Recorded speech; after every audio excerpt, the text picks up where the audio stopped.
Yeah, man. That's hot shit right there, man. So what we gonna do? We gonna dub? News networks are not even getting clicks like that. So this shows like there's an opportunity for this, what we're doing here on this show.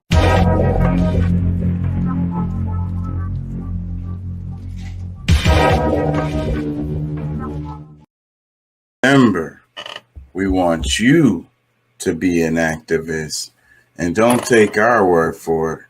Look that shit up. Pulley.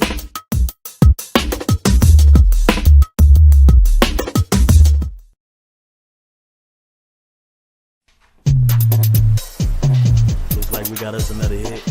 Yep. EUX. I'm dyslexic. The King Chuck ENT DEUX. That's the backup page. Please check us out there. Help us out a lot. You know, like, share, and subscribe.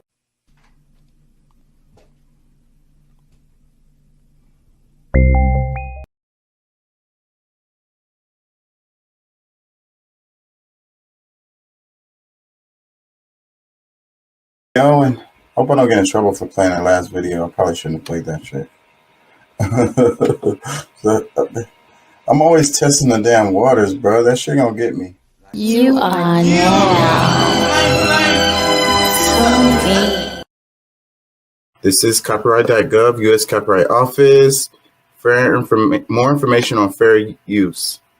Fair use is a legal doctrine that promotes freedom of expression by permitting the unlicensed use of copyright-protected works in certain circumstances. Section 107 of the Copyright Act provides the statutory framework for determining whether something is a fair use and identifies certain types of uses such as criticism, comment, news reporting, teaching, scholarship, and research as examples of activities that may qualify as fair use.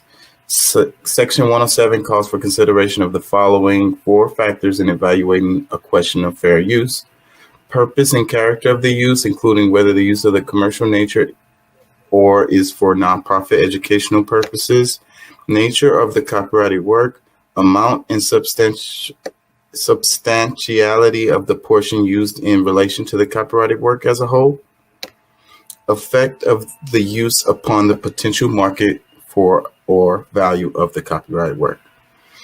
Okay, so anything I use for you guys, hit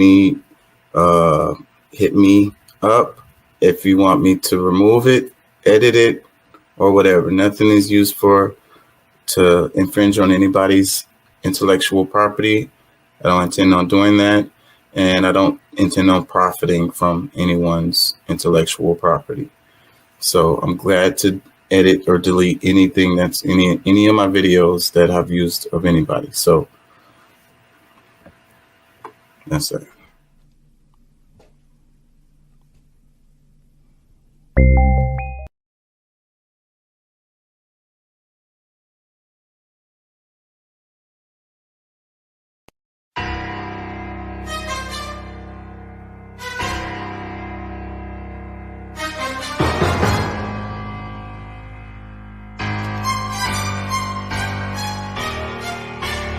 And now, another major production. I'm about to tell you what the real is. Deep down inside, you got to feel it. Emotions have the most number of killings.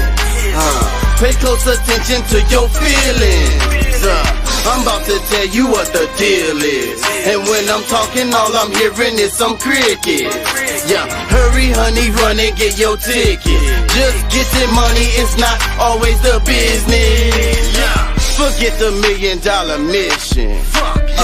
Sometimes I just want to go fishing instead of physically grinding in the trenches. Finding me using my knowledge, intuition. Chaka not talking while he so distant. Chaka be talking but they don't listen. He's sitting, his brain pumping like a piston. I've been chasing the twilight, now I've been bitten. The city's in my sights as if I was a pigeon. Your role is cast, your dialogue is written, it's past control. You're like a Sims minion, what to do now but roam around in and out of buildings. Seemingly living, touching ceilings, but there's no feeling. Willing and dealing but really there's no winning. I'm sinning and sinning. So what? I'm defending stuff's like prison, stuck in the life out of living. I'm about to tell you what the real is, Deep down inside you got to feel it. Emotions have the most number of killings. Pay close attention to your feelings. I'm about to tell you what the deal is. And when I'm talking, all I'm hearing is some cricket. Yeah, hurry honey, run and get your ticket. Just getting money is not always the business. They say they do it for the money and the power. I'm just trying to get some peace in the shower. Protect what's mine without being a coward. Watch loved ones take time to breathe in the flowers. I've seen these G's get knee deep in powder because he needs to succeed in ours. Fuck your lifestyle, it's weak and it's sour. Fuck your lifestyle, it's weak and it's sour.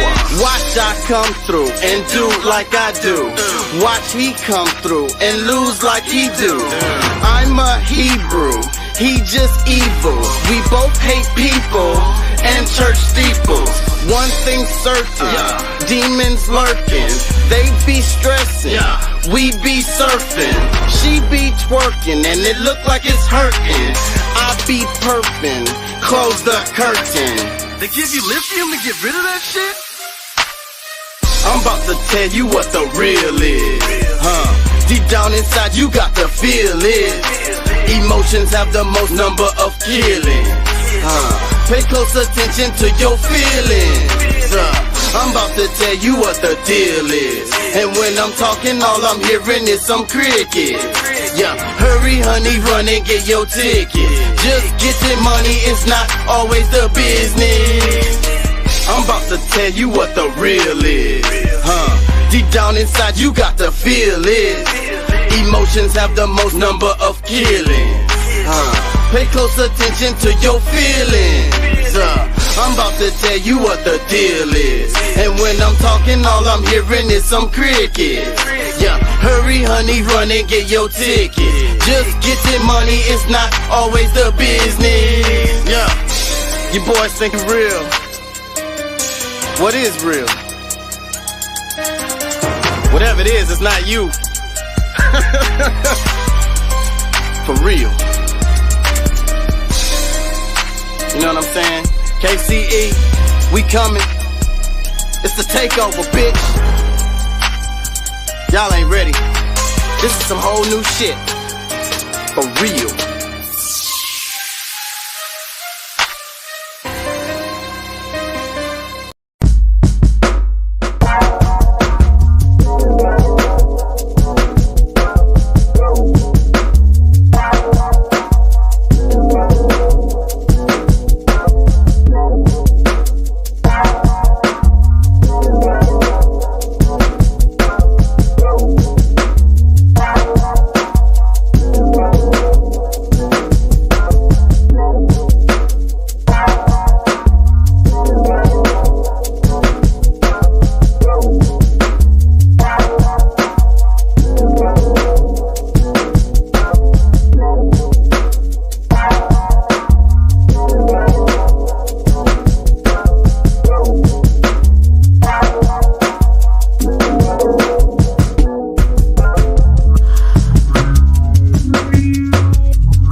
What?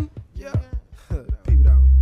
This that real hip hop. Hey, flaming shot. So you lames can stop. Cause we flaming hot.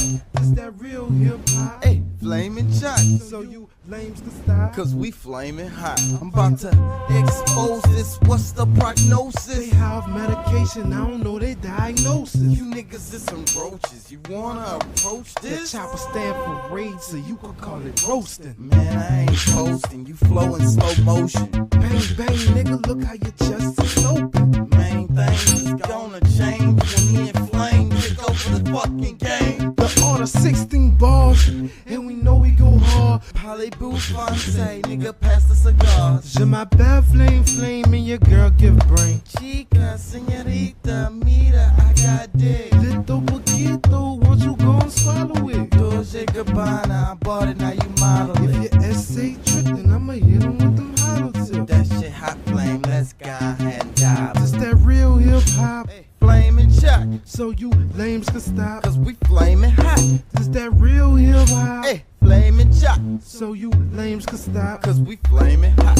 They jockers in the game like a MJ fadeaway. They gon' know my name, it ain't never gon' fade away. One bullet plus your face, nigga, that equals a takeaway. Bust through like a fullback, nigga, I'ma make a Taking way. shots, young nigga, like a Steve Nash Me breakaway. and Flame holding shit down like a fucking paperweight. Working hard to kill a nigga, homie, you could call it Labor Day. Use a bitch, homie, gon' drink on your haterade. Rapping about where them quarters at, we blitz you like a quarterback. Where your daughter at? She into sex like Warren Sapp. Make you fumble your nuts like you was hit by a cornerback. You wanna battle rap, so act like you want it, black. Separate your nuts and put your brains where the cattle's at. Time to go, nigga, get your ass in the Cadillac. Lollygagging this shit, talking, nigga, we ain't having that. Hip hop is coming back. Imagine that. That real hip hop, Flaming shots, so you lames can stop. cause we flaming hot.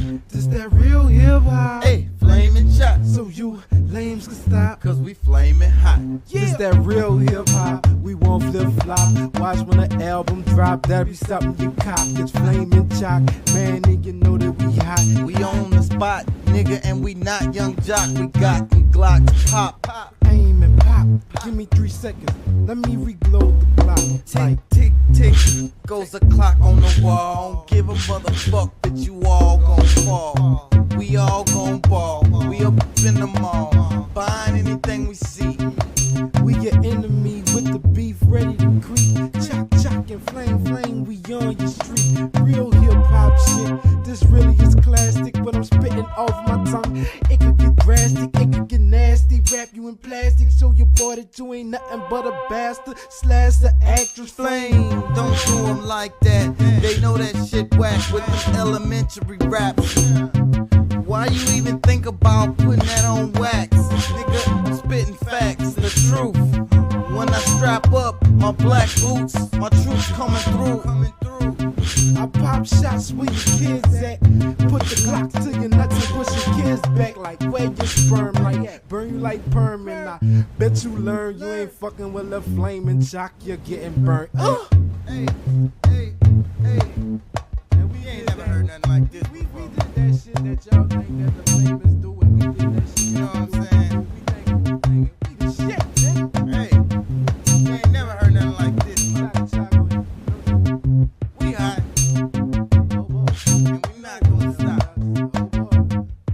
We not gonna stop. King Chaka.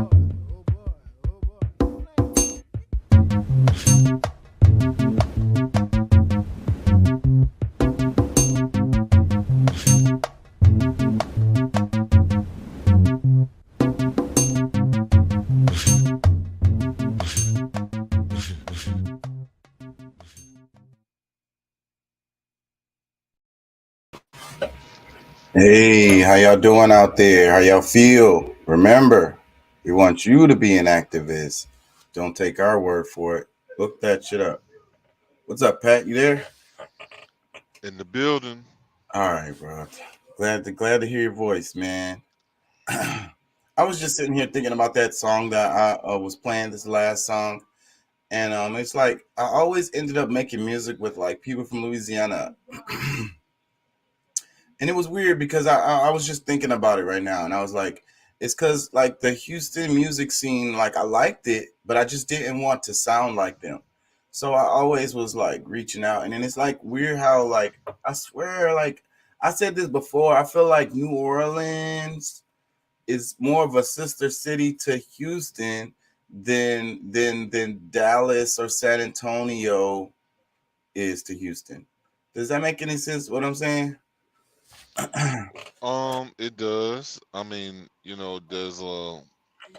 I mean, most of the people that come from New Orleans are, You for know the that most part, area kind of. Yeah, we gravitate to Houston. yeah. So it's something about that. There's a connection with that. Um, was it Beyonce grew up in Houston, but her mom's from Louisiana, right? I think My so. mom and my mom's from Louisiana. So it's like I think I don't know. There's something weird about like I don't know Louisiana and Houston. Uh, there's a Well, connection there with the people. yeah, but you, you have a Louisiana connection. Period. I mean, a part of you is from Louisiana. Yeah, yeah. So that could be it as far as the way I'm seeing it, because I can see like usually, it's weird. I can look at people and tell they're from Louisiana sometimes. Like now, of course, when they talk and when they move around, you know what I mean. But no, I'm talking about just looking at them sometimes. The way I they mean, like holding their the body, their skin tone, and shit. the way they dress. Yeah, Yeah, I mean, it's a very unique style. I think, you know, I usually can pinpoint somebody from Louisiana, but I mean, I was born and raised. yeah. I That's real usually have interesting. I usually have a connection straight to people from Louisiana. Like for whatever reason, we just end up, Clicking. yeah, clicking, talking. I mean, maybe that's a part of the reason why me and you know. That could Yeah, be. I mean, that's the universe is a trip, bro. Like that's why I sit back and I be in awe of shit like that. When you think about shit like that, like how things happen, and then we talked about in another show. Do you really have free will? Is the universe like guiding you along the way? You know? of course it is. I mean, what you think the law of attraction is? Yeah, yeah. So that's the kind of stuff that blows my mind all the time when I think about that. That's some interesting stuff. uh, yeah. Yeah, I forgot where I was going with that. I had a point, but I lost it now. Man, leave that damn weed alone. Because that's exactly what it is. My brain flipped to like 5, 10 different things before I came back to it, and then it's gone. Yeah. Yep. It says Homestead Road is so beautiful during the spring. If you visit Houston, this is one of the safest places to go. Oh my God, that's hilarious! Who posted this? Badass Reloaded. Oh, they blotted out whoever posted it. It's a repost. But that's funny because look how beautiful it is from with this picture. Is this a picture of the stead? Damn. The way they make this, I don't know if this now. I'm gonna say that this is not this is not a pic. I don't know how you could get an angle like this of the stead. No, this is not the stead. This is somewhere else. The stead don't look that nice. I don't think you could get a picture. Let me read the comments. It's a bunch of pink trees. I tell you that. Yeah, man, it ain't no trees like that in the stead. I mean, you Oh, never. look, I look, mean, somebody said Homestead in Utah, and then somebody else said Hempstead. So yeah, this is what the kids say. This is all cap. Let me see. Somebody said, which end is this? Somebody said that is definitely Seattle. Houston doesn't even have hills. We don't. We're a swamp. We don't have hills. Yeah, it's pretty flat around there. Yeah, that's funny though. Hello. Hey, how you doing? I'm all right. How you doing? How Good y'all evening. doing? Good evening. Good evening. Good evening. How it seems like there's a connection between like Houston and I'd say I don't know what parts of Louisiana, all of Louisiana, the larger cities of Louisiana. There's some like because what I was saying was it seems like New Orleans is a more of a sister city to Houston than San Antonio, Dallas, or Austin is. Like we relate more to the people in Louisiana than we do with the people in Austin. And but again, what Pat was saying, what this could be just my perspective, given I have a bit of a Louisiana influence already. Yeah. Yeah. I So mean, what do you think? he has direct blood ties to Louisiana, and I was just saying, based on the laws of attraction, which is a universal law that you kind of attract what you are. So that's my that's kind of my take on that. You attract what you are. You attract what you are. Okay. Like, I mean, me and Chaka being friends. I mean, you know, that kind of just happened because of the universe allowed our spirits to connect and Yeah. So it's the randomness of the universe, but it's order. It's the randomness order or the like pattern. Like we were saying yesterday, like we as humans we tend to find patterns in everything, like or even make up a pattern that's not a pattern. Like and I think that's the universe too, because of course we're a reflection of the universe. The universe is random, but it's a random pattern. If that makes any sense. I would say I guess that's a way to say it, but Yeah. Because that don't really make sense. That's kind of like an oxymoron. But just like I be saying, there's bad good guys and there's good bad guys. So I think that term makes sense. we'll go with it. We'll roll with it.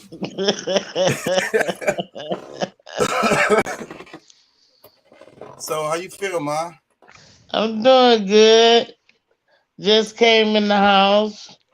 Was sitting out in the garage sipping on a little whiskey. Yeah, I ain't Oh, sipping suck it Yeah. now. Yeah, I was sipping on a little whiskey. Tonight's Nine's birthday party. I know. Where's the chaperone at?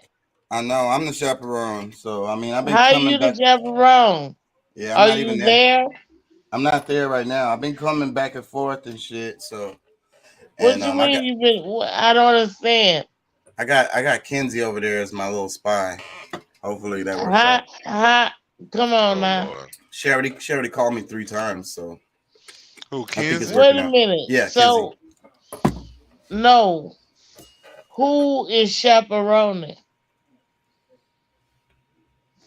Like I said, me.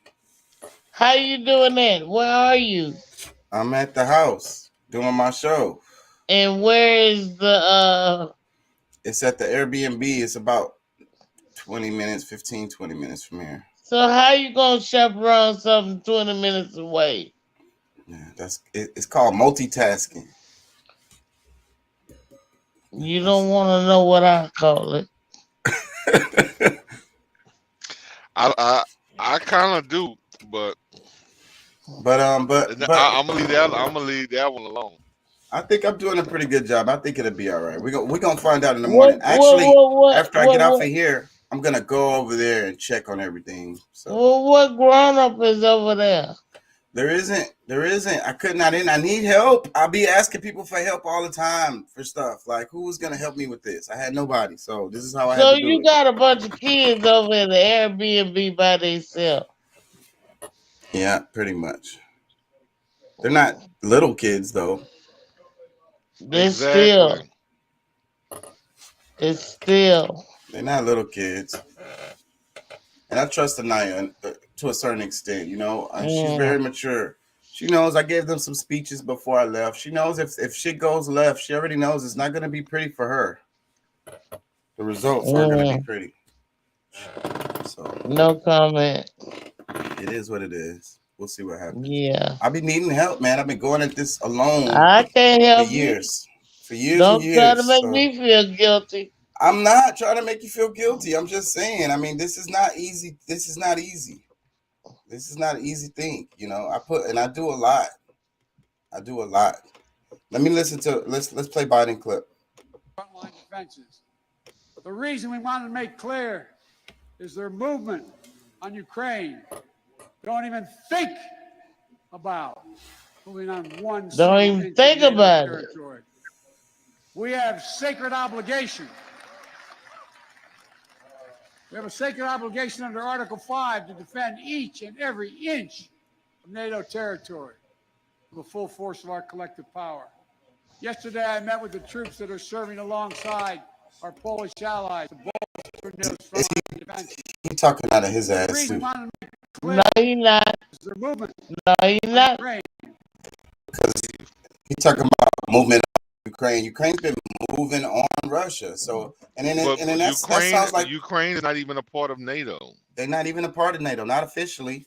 Poland is. Poland is. And yes. they have just bombed 50 miles from Poland. Well, the 50 miles.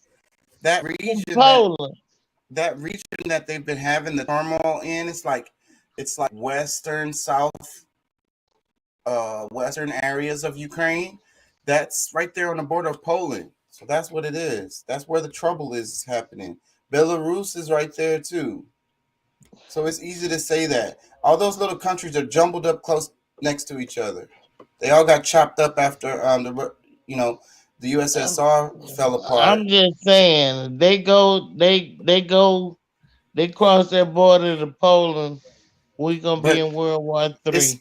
It's misguiding news when they say, okay, explosions 50 miles from the border of Poland, like Russia is moving into Poland. The problem areas is right there off the coast of Belarus, Poland. Let me pull up the map. The whole thing is that the U.S. is the one who started all of this with just using Ukraine as, their proxy. Like they. Well, really, I wouldn't say U.S. started it, but they flame the fires. That's what they do all the time. And all right. Well, look at it from this point of view. When the U.S. is trying to put military presence in Ukraine, when it's already illegal to do so, that's not starting it. Yeah, I know. Like poking the bear is what I be saying. So, can y'all see this map? Can y'all see this? Am I sharing this? Yeah, I'm not sharing this. Okay. No. I have to what y'all looking at. Okay, so here's the map right here. Okay. Can y'all see this? I see it. You see right here, Kyiv. This is Kyiv. This is the capital, Ukraine, right? But it's pretty far to the west of, the east of the western border. If you see, Belarus is like right there north of Kyiv. So this is Ukraine, all right? So then we was talking about Poland. Poland is over here. So this is the border right here, okay? So Ukraine shares a border with Poland. The issues that they're having, what do they call it? Donbass region and the other region. I can't say the names because they're autonomous now. They're trying to be their own states, and I think that's what's going to happen once Putin wins. This is what I think is going to happen. Then those two regions won't be Ukraine anymore. So they don't want to be Ukraine. What do you mean once he wins this? I think he is. And so once that happens, I think that it's two regions over here, and they're going to be no longer a part of Ukraine. So, but the thing is, there's fighting happening over here. So Poland is right here. So when they tell y'all on the news it's 50 miles from Poland, to make it sound like you're going into Poland, you're still in Ukraine, and there's fighting over here. It's not that Russia is pushing towards Poland. They're just fighting some people not far from the border, but it's within the Ukraine region. Yeah, well, if he takes that, what makes him think he can't go on over across to Poland? I mean, if he wants to take it. If he wants to do that, that's what he would want to do. But I don't think that's his and agenda. then that's where he's World been War pretty clear. III gonna come in. It would. If he was to move into Poland, I think World War III would happen. But I don't think he has any intention of doing so. When he's been smarter than all of them, and he's been saying what he wants and what his objective and his red line. He's been saying it forever, for years. It's not really hidden. It's just that. But if he do Western that media, shit, he gonna get his ass whooped. Maybe. If he do it, he gonna get his ass whooped. Maybe not. I don't know if China China bet not. They bet not. And then if you have they've already said that they will, like anything. Yeah. And if you got a Russia-China alliance, then how many other those European countries and in that area are gonna jump right on that boat? Because Iran, Syria, Korea, pretty much everybody else around there is gonna be like, all right, you know what, screw y'all, because they're the troublemakers. Right, because these people have been having problems with the U.S. for the longest, so they're gonna be like, man, the U.S. been stirring shit up. Let's try a different. Hopefully, the new boss ain't like the old boss. You know, y'all heard that saying? The old boss the same as the new boss. New boss, high go. Old boss the same as the new boss. Some shit like that. And but the old boss wouldn't. The last boss anyway wasn't. As like a warmongering as this guy, and that's how it be. So it's like when you got a lot of these are unofficial colonies, some of these countries, even though they get to have a bit of autonomy, but really they're like satellite states, a lot of them. So like what I was gonna say was, I've been in the restaurant business for a long time, and what I know about the restaurant business is this: the kitchen people tend to always stay the same. You know what I'm saying? Those people are the same people, right? Mm-hmm. The front of the house will flip over a bit. The manager's gonna always flip over a bunch. But the cooks, they're the same people. They're the ones talking about old bosses. The old boss the same as the new boss. Like they don't care. Like whenever it be like another manager, like oh this manager got fired, or we got a new manager, or whatever the hell. The cooks don't give a fuck. Like, because they know they shit already. And really, a lot of times, they know they shit better than everybody else. They the ones run the goddamn restaurant. Exactly. They really do run the restaurant. And then, all of the other traffic, if you want to call, the front of the house, or like the waiters, waitresses, and all that, as tourists, or people who just kind of just show up and they kind of do their thing for a little while and they gone on somewhere else. That's kind of sounds like the same. What Chaka is explaining is that some of these people that's in Ukraine, that's some of the same people that's over in Israel. That's some of the same people that may come from here in the United States that's a part of an agenda. They've moved around and trying to like complete this whole, like they're there to start mess or to get what they can while they can, and they're gonna be gone anyway. Yep. So that's what Russia's really, kind of cleaning up those people that are the troublemakers. Excuse me. Yes, that's what I think that's what's happening. I really do. And you hit the nail on the head, and you went exactly where I was going. I mean, you jumped the gun a bit, but because sometimes I like to take the wavery road, you know what I mean, to get to the point. But yeah, that's the point. That was the connection I was going into. Old boss, same as the new boss. Capitalism, that's how capitalism works. It just kind of moves around where the resources are, where the best opportunities are, where they can make the most profit. And then once they've exhausted that, then they move to the next place. Let me read comments. Doc says Yovariv was where the bombing was.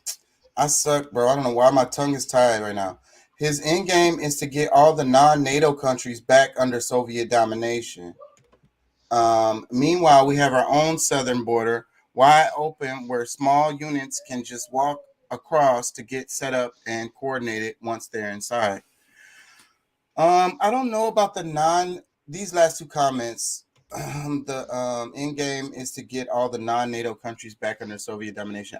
I don't know about that because honestly, the Soviet Union they're not that dominant, bro. Like they're really not, like on a world basis. And then if you look at their like GDP, I want to say California is more.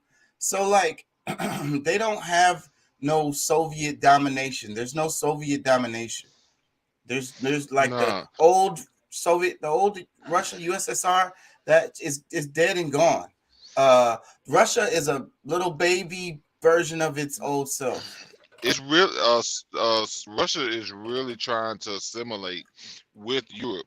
Like they're trying to become more. They're trying to really move their population to be, more European, like the basically. European countries. Yeah. But because of his stance on, because he still has a somewhat of a difference in opinion on giving up the way all of his all his rights to do to capitalism. Somebody. Because like right now, those countries over there are pretty much just whatever the U.S. says, because they're part of NATO, and whenever they decide that they want to control somebody's resources, then that's what they go for. And that's what a lot of people don't understand. Why, like, even Putin is a controversial figure even within Russia, but people either absolutely adore him or they absolutely hate him. And the thing, even within Russia. So, but one of the reasons why the people that adore him do is because of that. No, we're not finna let these Western nations, we're not finna let the UN, America, we don't care who the fuck you are, Spain, the UK, none of y'all finna come over here and tell us how to do our shit or whatever the fuck, and run our shit or whatever the fuck. Like, no, take that shit over there somewhere else. We gonna work our shit out within our borders. Like, y'all not finna, we not no satellite state. So that's one thing you can say about this, about the Soviet Union, is they're not a satellite state for the United States. They're not a colony for the West. I want my daddy's record back. And so the other comment, Doc said, meanwhile, we have our own southern border. Man, I think the thing with the southern border is so political. No, it's not. It is, but bro. But we have had this argument before. Me and Pat, we have had this argument before. But and that what what I say is that you really ain't coming through there, bro. Like it's really, you really not coming through there. I mean, these people are migrants who have been moving back and forth for the longest. And like I say, people come and they go. And really, Mexico, that is it's an arbitrary ass border right there. These are all the same people. Go holler at the people that live in the valley. You think most of them are coming from South America, Venezuela. Like, I mean, deep down it's like South America. That's not true. Those people live in those little areas. Oh, Lord. And they might move back and forth. But let me read another comment. Doc says, read the essay. People keep referring to Putin, says it himself. Restore the glory of Kievan Rus. I don't think that's what's happening, though. No, the people coming now are not migrants. They're coming for permanency, and I don't think that's true either. And I don't think I think the data would disagree with both of y'all. Bro, do you remember what happened when Biden first got in office, and he was saying, he made a comment that he claimed he didn't mean, but he totally meant it. It was that that they have a space for immigrants and this, that, and the other, and they like if you pay any attention to Texas government, their politics, they've been fighting all of these people coming in. There's millions, it's like hundreds a day coming in to the through that border that they can't do anything about because the U.S. won't pay for them to be able to deport any of them. But what a lot of people don't realize is that is a direct thing, directly against black people, because they're trying to build a new base. Like they're trying to get new people in here that they can use, but like they don't want to have to, pay black people for their part in America. Like they really are trying to avoid, because we're like truly demanding reparations or something to for us to have our own. They're rather bring in foreigners that can pass for white to come in and build up their democratic base so that they don't need us anymore.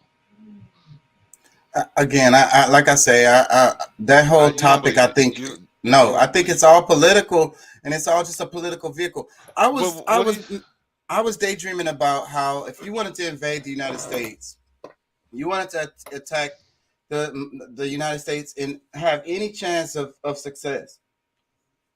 Come through the southern border. Well, I'm going to get there. I thought about it. So the southern border is an option, because you're not coming in through off the coast on east or the west coast. So, but that's the other option though, is Canada. So those are the two better options, is to come in through Mexico or to come in through Canada. So, but of course, the thing is, what I be saying all the time, Canada and Mexico, they're in our pocket. So you're gonna have to fight them first. You're gonna have to fight their military first. So then that's when I was thinking about it. I was like, okay, so all right, you're gonna have to fight them, and then because they're not gonna let you through either way. So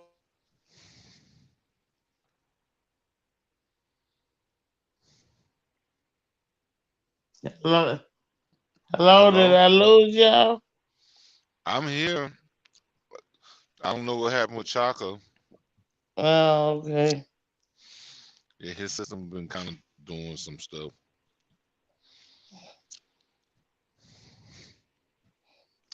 Yeah, I think a lot of times he don't really believe the stuff that's really happening. I But know he makes my head hurt. like they're trying to replace our political stance. Like we always had a right to be here, but if they keep allowing the numbers to build up, it's not like they're most of these people that's coming in. Well, we saw what they did to the Haitians that came. They beat them up out of here. Right. So they didn't want horses. any more black people to come They was in on horses whipping them. Yeah, so I mean, when it comes down to that, they're not trying to strengthen our numbers or just allowing anybody to come in. No, they want people that can pass for white, that they can get on their side. They can give them resources that'll help them get started.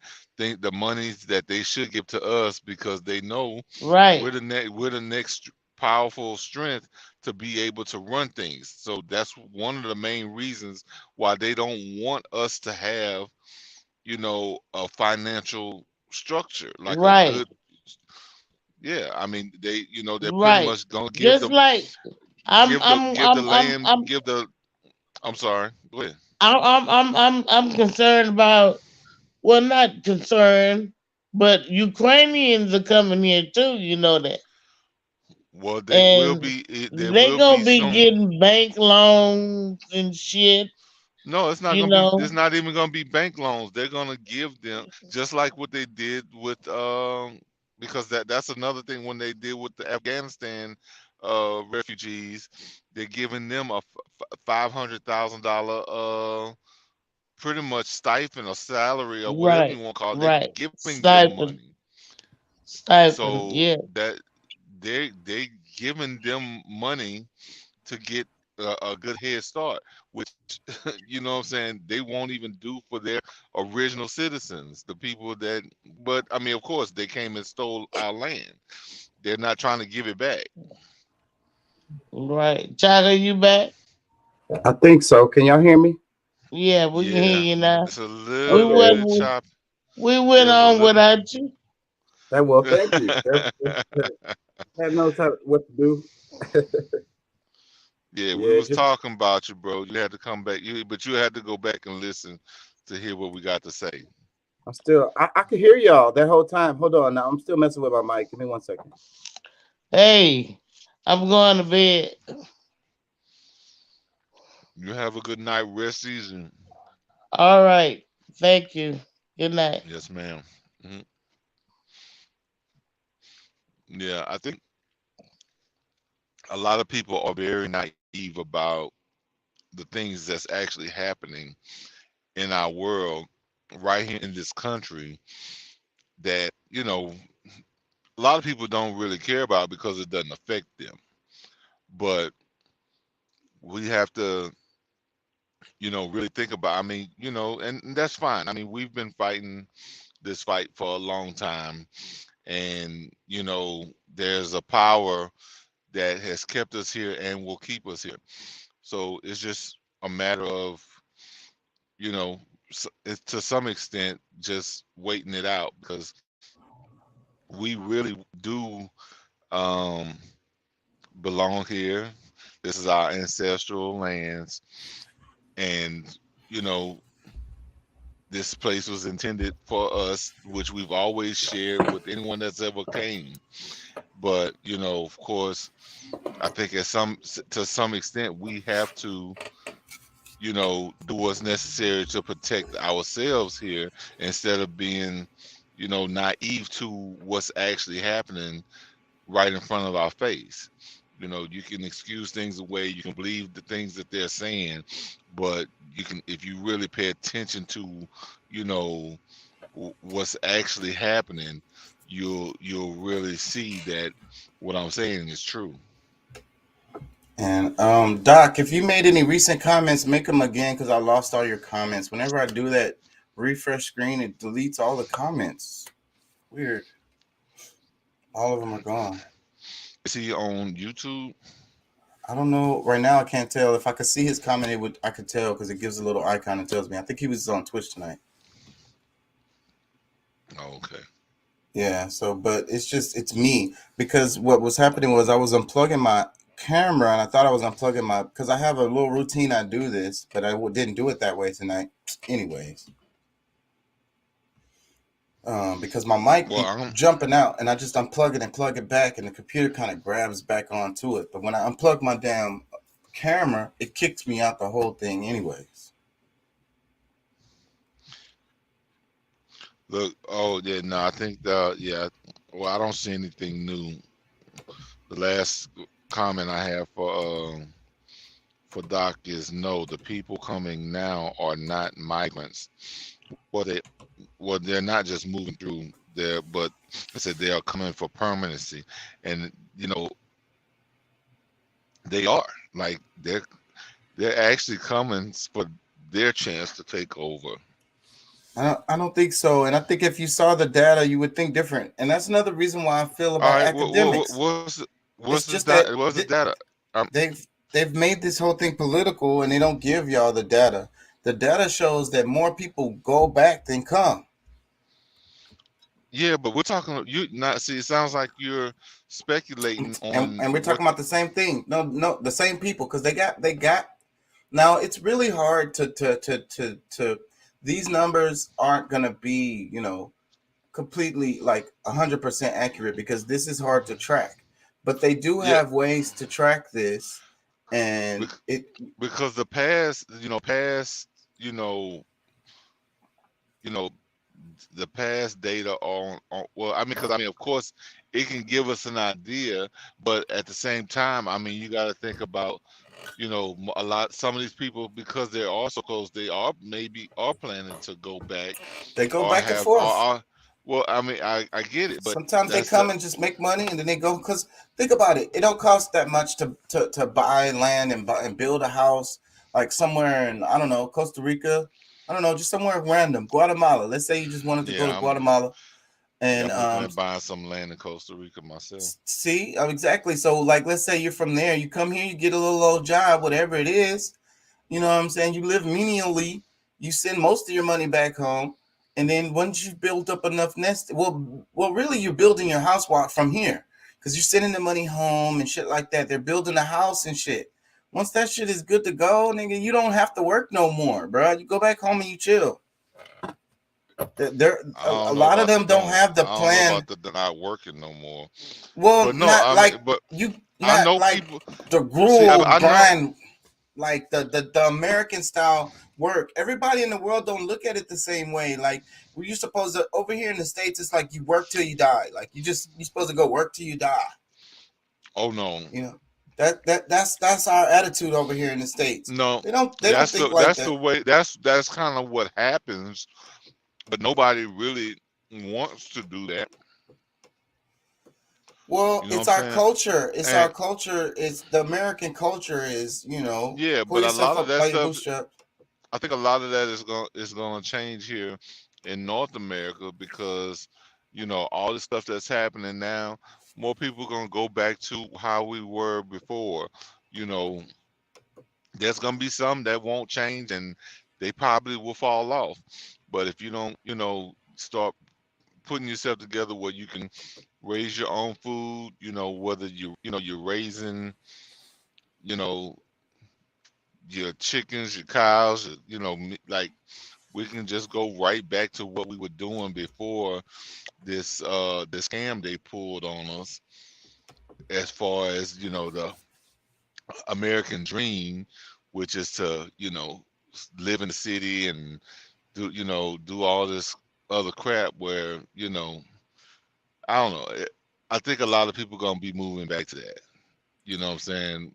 Doc says, you Going, just said the data shows, then said the data, they said they don't show you the data. Then again said the data will say.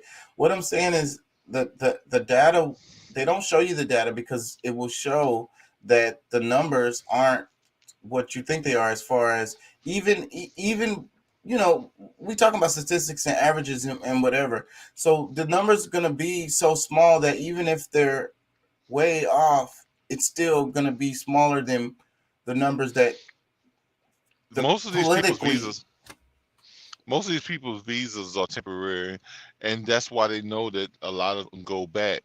But when they provide them a certain level of security for them to be here and stay here, shoot, a lot of them will stay, or maybe even have dual citizenship.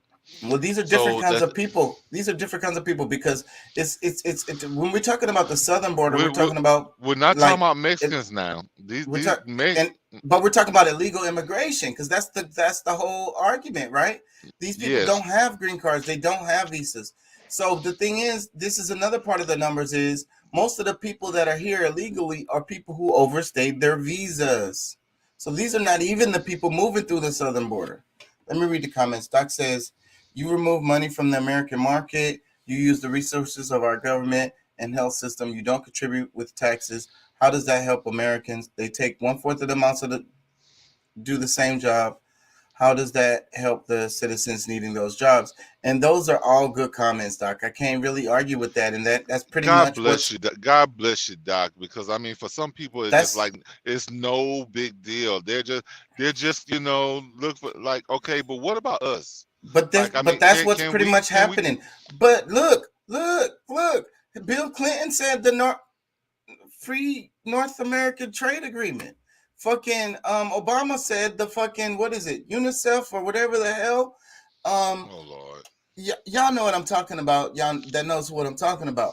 That shit is what's the problem. These people moving back and forth, these migrants been doing this shit before the United States was a United States. These damn free trade agreements where these damn corporations can exploit these people is the real problem. Let me read the comments. Doc says, you remove money from the... Oh, read that one. Then how are you quoting and using the data? He's not Doc. I'm- He's not Doc. He's speculating, and he's just saying and I've, stuff but that I've he seen believes. data. I've seen the data. I've seen it. Okay, let me read this one. It says, we are talking about the border. The standard defense is to go to overstaying visas to completely strawman the illegal river at the border. The standard defense to go to overstaying visas to completely strawman the illegal river over the border.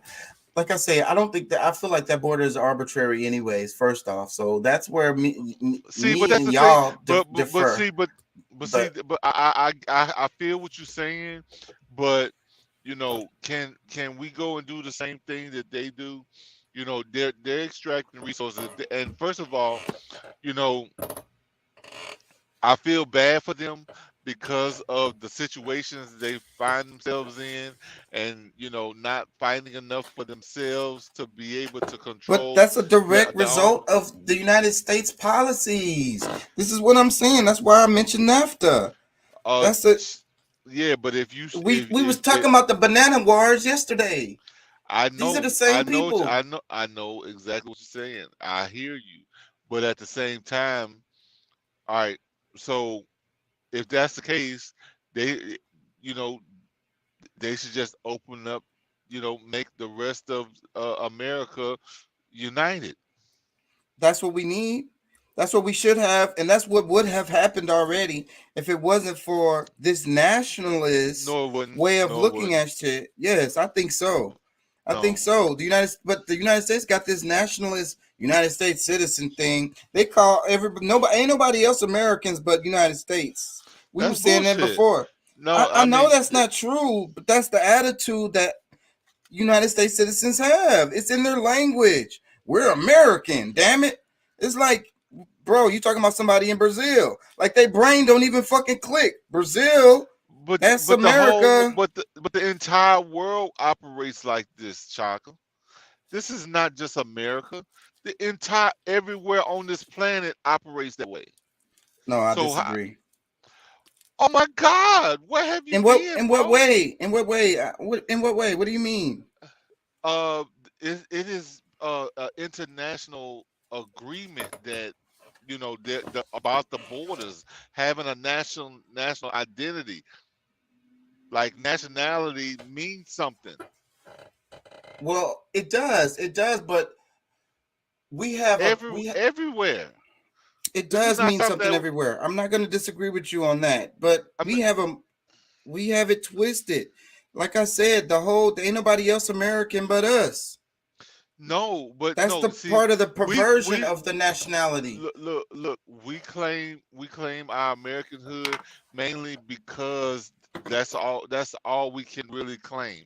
You know, everybody else, like, they have you know, we don't go around saying, you know, I hear some people say we're Texans. You never hear anybody say, you know, like, I'm Louisianian. You know, we don't have a personal state identity. We don't have countries like that anymore. They really are countries, but they're designated as states. So each one of those countries down there are their own. And that's the thing. The United States don't want to feel like they want to dominate the world. They want to police the world, do everything the right way. You know, we're the only Americans. That's a perversion of nationality. But listen, that's how we've come to, as every different state really just identifying as Americans. It's not like, you know, because I mean, you know, of course we have a certain arrogance about ourselves. You know what I'm saying? We do. I mean, yeah, that's been true for probably even since the United States. Because I mean, you know, we've controlled a bunch of the world from here for thousands of years before this. Like, this has always been like everybody's looked to us for the longest. Like if you really check the history, I mean, this is something that's always been. But just because we call ourselves Americans and they can identify, with their country, which I guess if we look at them as states, it'll be kind of the same way as if we decide to do the same thing. They could, I'm American, but it's still separated. There's 50 states, except for a few others that's recognized through. But when you move from state to state, you don't have as many there's very little issues to move within the United States, and that's one of the advantages of the United States because it's so big. It goes from coast to coast, and Yeah. within the United States, you can move freely. You do it daily. You know what I'm saying? Yeah. But think about how throughout these Central American countries, this is the same span of space, and you would be driving through Texas would be like driving through 3 countries. But do you feel like they can't unite? I mean, if they I mean, they could get together and bring all their countries together and be the United States of South America or something. I mean, And what do you think the United States going to do if they try to do that? We just watched the Banana Wars yesterday. Let me read the comments right quick. Doc says the pool of visas being overstayed is also skilled workers. The border problem is unskilled labor. Like Pat say, that affect the black community more than people overstaying visas. He says they seem to be able to caravan through 6 countries to our border just fine. That's politics. That's the damn media that got y'all, bruh. They got y'all with that. I'm telling you. Bro. Just trust me on that. Do more research on that. No, I will not, because you can say what you like and you can believe what you believe, but it's making a bigger impact than you realize because your concern isn't there. We can kumbaya as much as we want, because I mean, look, I don't have any issues with these people. I don't necessarily have a direct issue with these people, but one of the things that I do have to realize is that we have to protect our. Y'all gonna make me do all next week about this. I swear to God. Because look, this is where academics come in. The history shows that this southern border thing has been used as a political tool for a long time, bro. But say, bro, but look, okay, look. Now, there's still a small amount of people from South America. Mexico is, like shit, they are Americans. I mean, like truly, I'd say they really a part of the United States. But, when we start talking about resources that's available for citizens, yeah, we can print up more dollars, no big deal. But at the same time, we get $5, $6, gallons of gas. We get milk probably gonna be $7 a gallon before you know it. If it's not there already, I don't drink milk no more, so I don't really know. But I don't recommend nobody drinking milk. Move on. Yeah, but however, doing that, because our GDP is mainly based on what we're doing here. What other corporations are doing that's from here, because that's not a government thing. And you have to realize that our tax dollars only go so far. So, corporations can be anywhere in the world. They can steal, they can pillage, they can do whatever and try to use the guise of being a United States corporation, but that money doesn't go to us. So we still only have certain resources available for North Americans or the United States citizens. That's the part that I believe you may be missing. We are the plunder. We are the plunder of any areas that's close to us. No, we are not. We the people or not. It is the corporations. Yeah, I agree with that. I agree with that statement. Separate yourself from I that. agree with that. It's the United States of the corporations that are, but the United States are the bully of the areas close to us. We take advantage. Like, this is what I study. The way the way that it's set up, like, it's the whole Caribbean, Central and South America is all our playground. All right, Canada. you know how to fix this? We unite and we get taxes from everybody, from top to bottom. We annex, we take over Canada and Mexico and all of Central America and South America, and we collect taxes. And I think that could happen if it wasn't for this. The problem that we're getting away is this nationalist, this perverted nationalist as idea that, you know, a good amount of United States citizens have, that they're gonna be like, nah, we're better than Mexico, or we're better than Canada, or we're better than Brazil. So why should we be on the same level with them? Well, I mean, that stuff still happens. I mean, shit. I know a lot of people from Louisiana. I mean, regardless of what the numbers say, they think they're better than a lot of people. Shit. All right, I'm just gonna pass that by, because I mean, you know, I know what you're talking about. People from New York.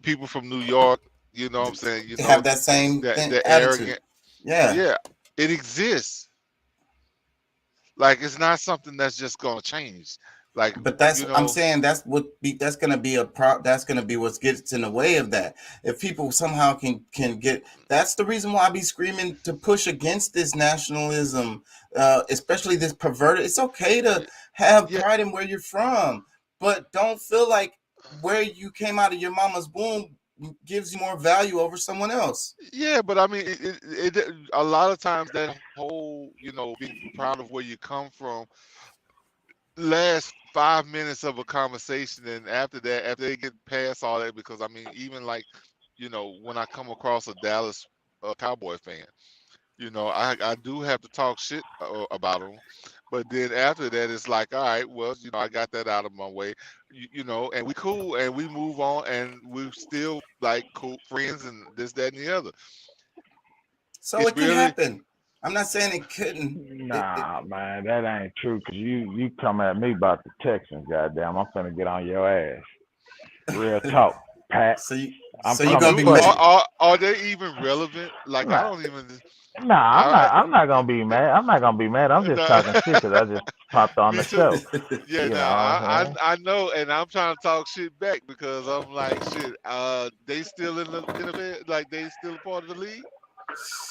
Hey, watch your mouth, goddamn. Watch your mouth. Let me read some comments. What I will say about the Texans is it seems like they run that organization to lose. Like, it seems like. Let me read Doc. He says milk has gone from $2.49 a gallon pre-beer virus to $3.79 yesterday for the house brand. My bad. Man, I drink milk. Stop drinking milk.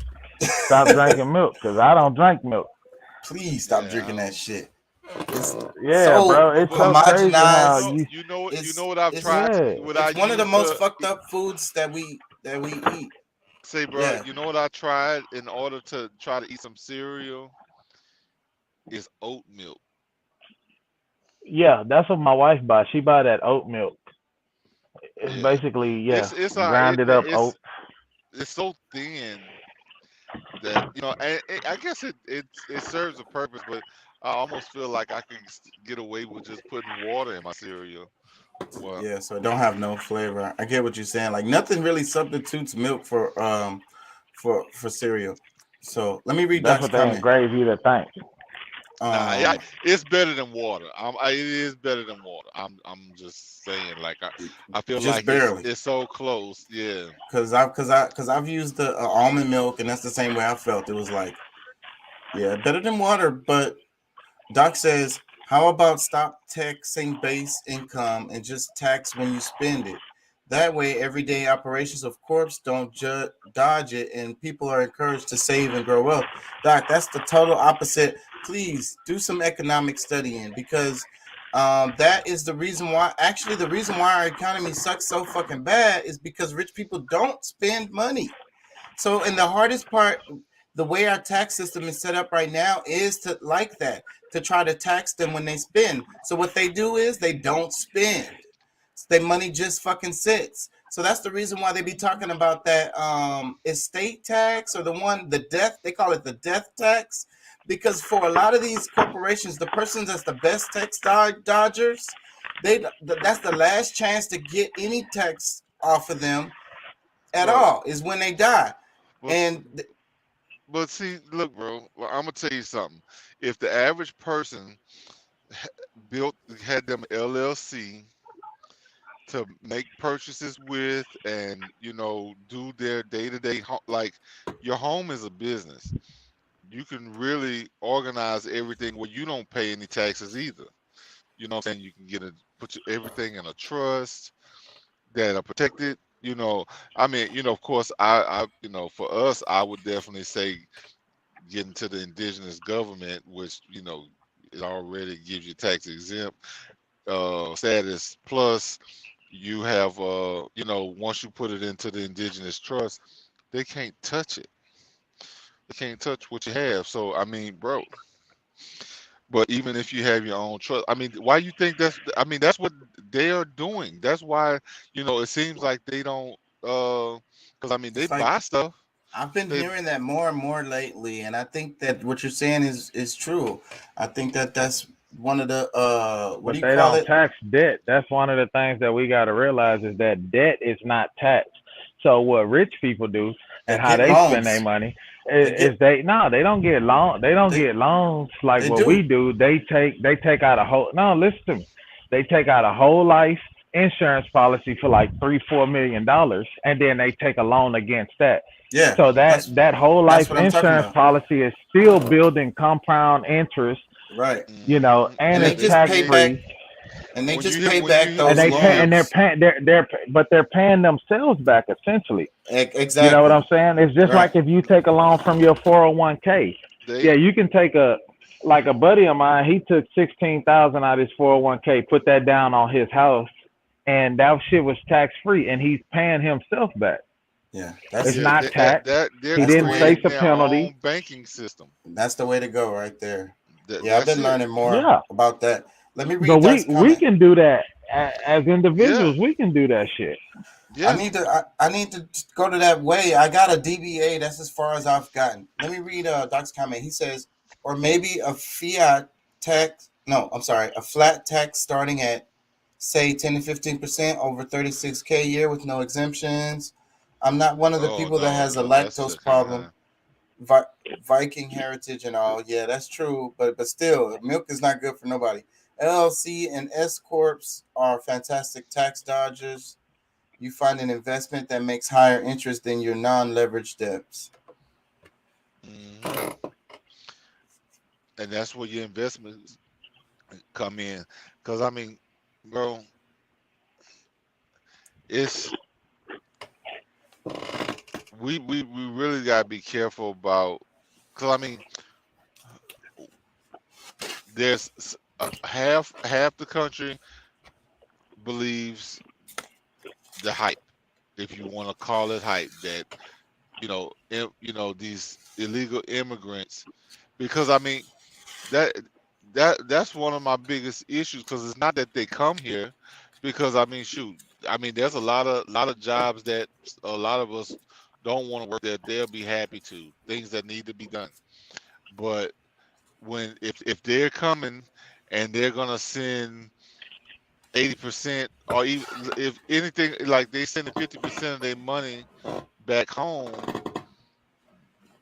to build up their communities down there, a lot of them are avoiding taxes because they're not, they're not. How many other people are doing? How many? You guys, this is why this is political, because the numbers. Can you do it? Are you getting away with it? No, I'm not, because I don't know how to do that. But yes, you do. You can go work for somebody without paying taxes. You can run under the radar and make money without getting taxed. How much of that? Look, this is what I want y'all to please try to hear me. How much of that exact same thing is happening with other kind of immigrants from other parts of the world, having nothing to do with the southern border, bro? From other places of the world, they're doing the exact same thing. How about people that are living here, United States citizens, doing this exact same thing? Come on. You gotta. It's tough. They've politicized the southern border. They use it as an advantage to move people this way or that way, and they've done it for the longest time. It works. It's like we were saying yesterday. It's one of those plays. But he didn't say the southern. He didn't say the southern borders. He said immigrants. So immigrants would mean Hispanic, would mean Africans, Indians, whoever is in this country and not a citizen. Hopefully, that's where most of the illegals are coming in at. See, he's talking about the southern border. That's what I'm telling y'all. That's political, and there's immigrants coming from all over the world over here, and they're not coming through the southern border. So it's just political. It's not actual. No, that we have issues all over the place. They blow issues up for political reasons. They use them as a tool to get things done that they want to get done. That's simple. That's how it works.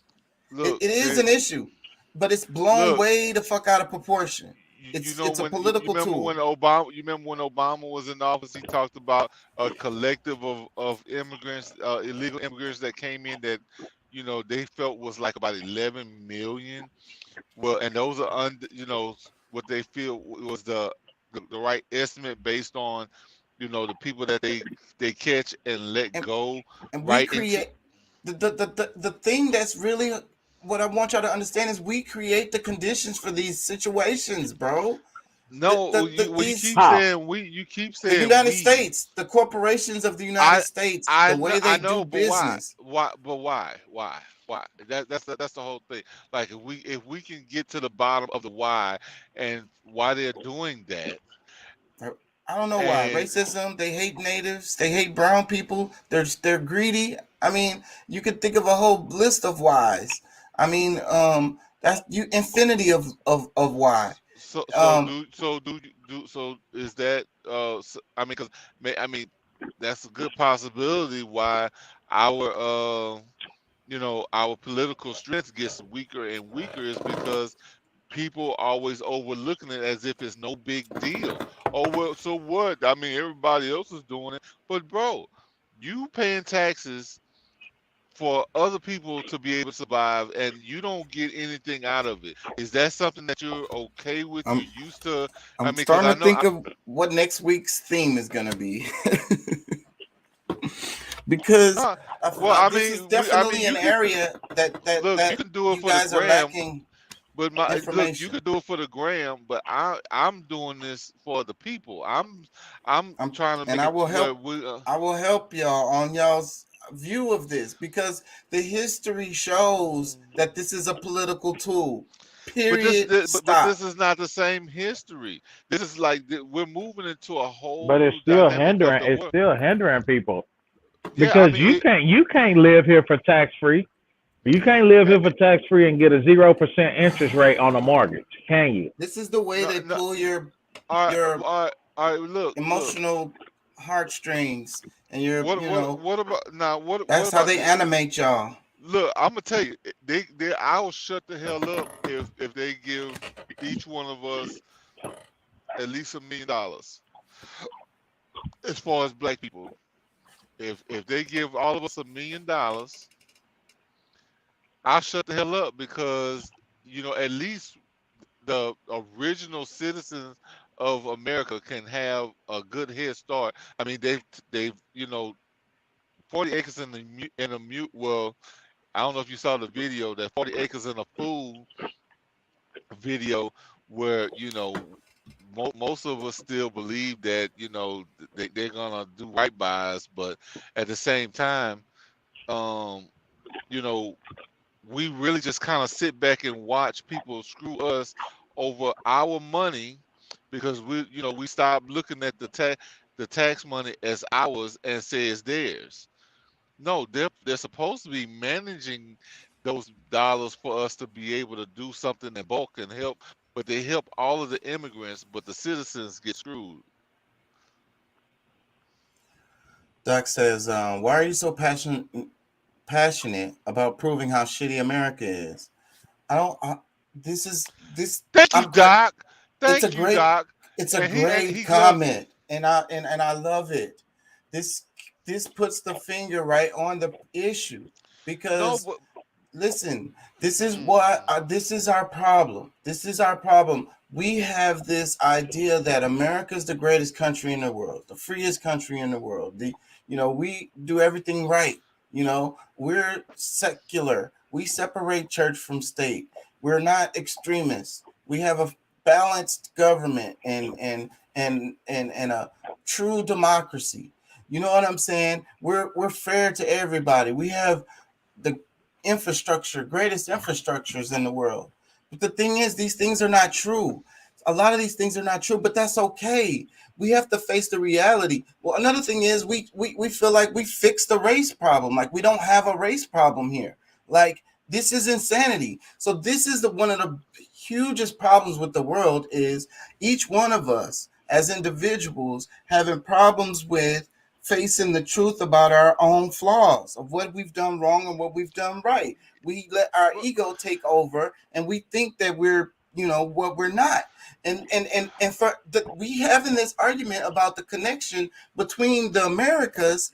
If we didn't have this big bloated ass fucking attitude about like we're so great, then we could work with these other countries and make everybody great.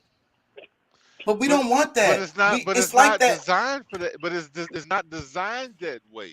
Like until the design changes, then we can look at it that way. But when we're under a certain, we have certain laws that set up for things to operate properly. But then, we have a government that sticks their noses in everybody's damn business, and because they want ultimate power over the world, but they're still robbing and pillaging. We're assisting corporations to rob and pillage because they use our military to and our tax dollars and our consent. I feel like America feels guilty. I feel like America feels guilty for the shit that they've done to every other culture and race but black people. And that's why everybody else can come to this fucking country and succeed, and they would continue to hold people of color back, black people. Well, you know what I'm saying? It's they feel guilty for everything else that they've done. Look at how they treated the Japanese. Look at how they treated the Philippines. But I'm gonna tell you, but they will give them an upper hand, but not us. My biggest problem here is because I preach this all the time. I get tired of even saying it. I feel like people probably get tired of hearing it from me. But the United States was built for immigrants. The whole design of the government was built for immigrants, and we keep trying to force our way into their government. So Pat, if the United States government was built for immigrants, why do we have such this huge ass problem with the fucking southern border? First of all, it's really technically still ours if we was on the right side of the politics, but we still trying to be a subclass, a second tier citizen, or really below that. If we actually we could actually have more control and power if we did the right thing, but we're too busy trying to be a part of, the United States that was directly, set up. These are things I understand, but because of too many of y'all, I'm gonna say y'all because, as far as black folks, I mean, it's very few people that can say that they are a part of an indigenous government where we're separated from that full design. Now, we still have to use certain ideas? Yeah, that's because not enough of us come together and build something for ourselves. Like we depend on Them them is way them too is much. fighting words. Them is fighting words, Pat. That was personal. I Let me want read to the be. comments. I want to Nope. piss somebody off. I mean, No. because just got to get shit right. Yeah, Like bro. I feel you. I ain't gonna lie. we depend on like when we're supposed to be the superior of the most fair, the most giving, the most everything, where we could really bring balance, but nobody wants to stand on their heels I or ain't their gonna lie, bro. toes. Them fighting words, bro. Because them words bring tears out of my eyes right there. Like that's like a stab in this chest. Let me read Doc's comment. Well, at least He it wasn't in says, the back. Doc says, no one here thinks America does everything right. As a matter of fact, I believe that everyone is wrong more often than we are right, because the people at the southern border are claiming refugee status and not gone through the proper immigration steps. That's what they tell. Yeah. And they also passed 3 to 7 American embassies where they are allowed to apply for refugee status to come all the way to the border. Well, you know what? Like, I'm gonna tell you, bro. At this point, honestly, like, the United States has caused most of the problems around the world, and why people are, I wouldn't say most of the problems, but definitely right here in our region. No, not, bro. All over the world. We've done some damage. Let me play this clip right here. There's no end in sight in terms of this increase in rental costs. So what is Ron DeSantis and the Florida Republican legislature doing about these increasing housing costs? They're moving to buy several more planes for Ron DeSantis and his cronies.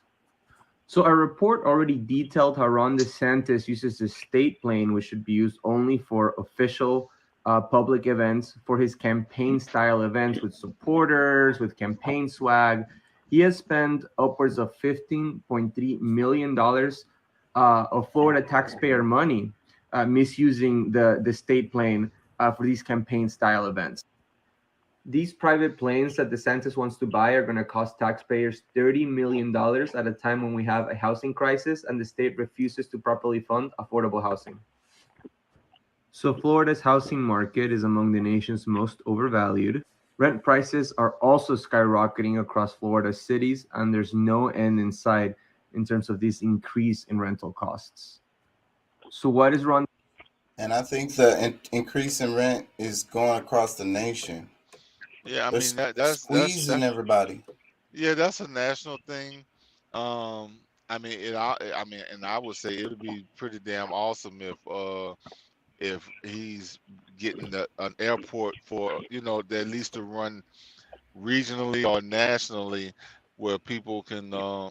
I doubt it, but I'm just saying, like, if he kind of created their own airline right out of Florida where they can give good rates and this, that, and the other, shoot, a lot of stuff some of that stuff might change, but it's probably not the case. But I want to play this right here. Check this out, y'all. There's no more unemployment. There's no more stimulus money. There's no more free money to help you to live your life. So you got to come back to work. Now, mom and pop shops, they're going to either have to raise their prices or they're going to have to cut employees. That's going to put more employees back into the employee pool. Before, when there were hardly any employees, there was a wage war. They were having to compete. They don't have to do that anymore. And now trucking is about to skyrocket costs. And when these costs skyrocket, they're going to be passed to the consumer, or they're going to have to cut labor. Everyone's going to have to do this. So he's telling Applebee's, what you're going to have to do is, cut them down, cut the labor down when you can. Now, be mindful of that.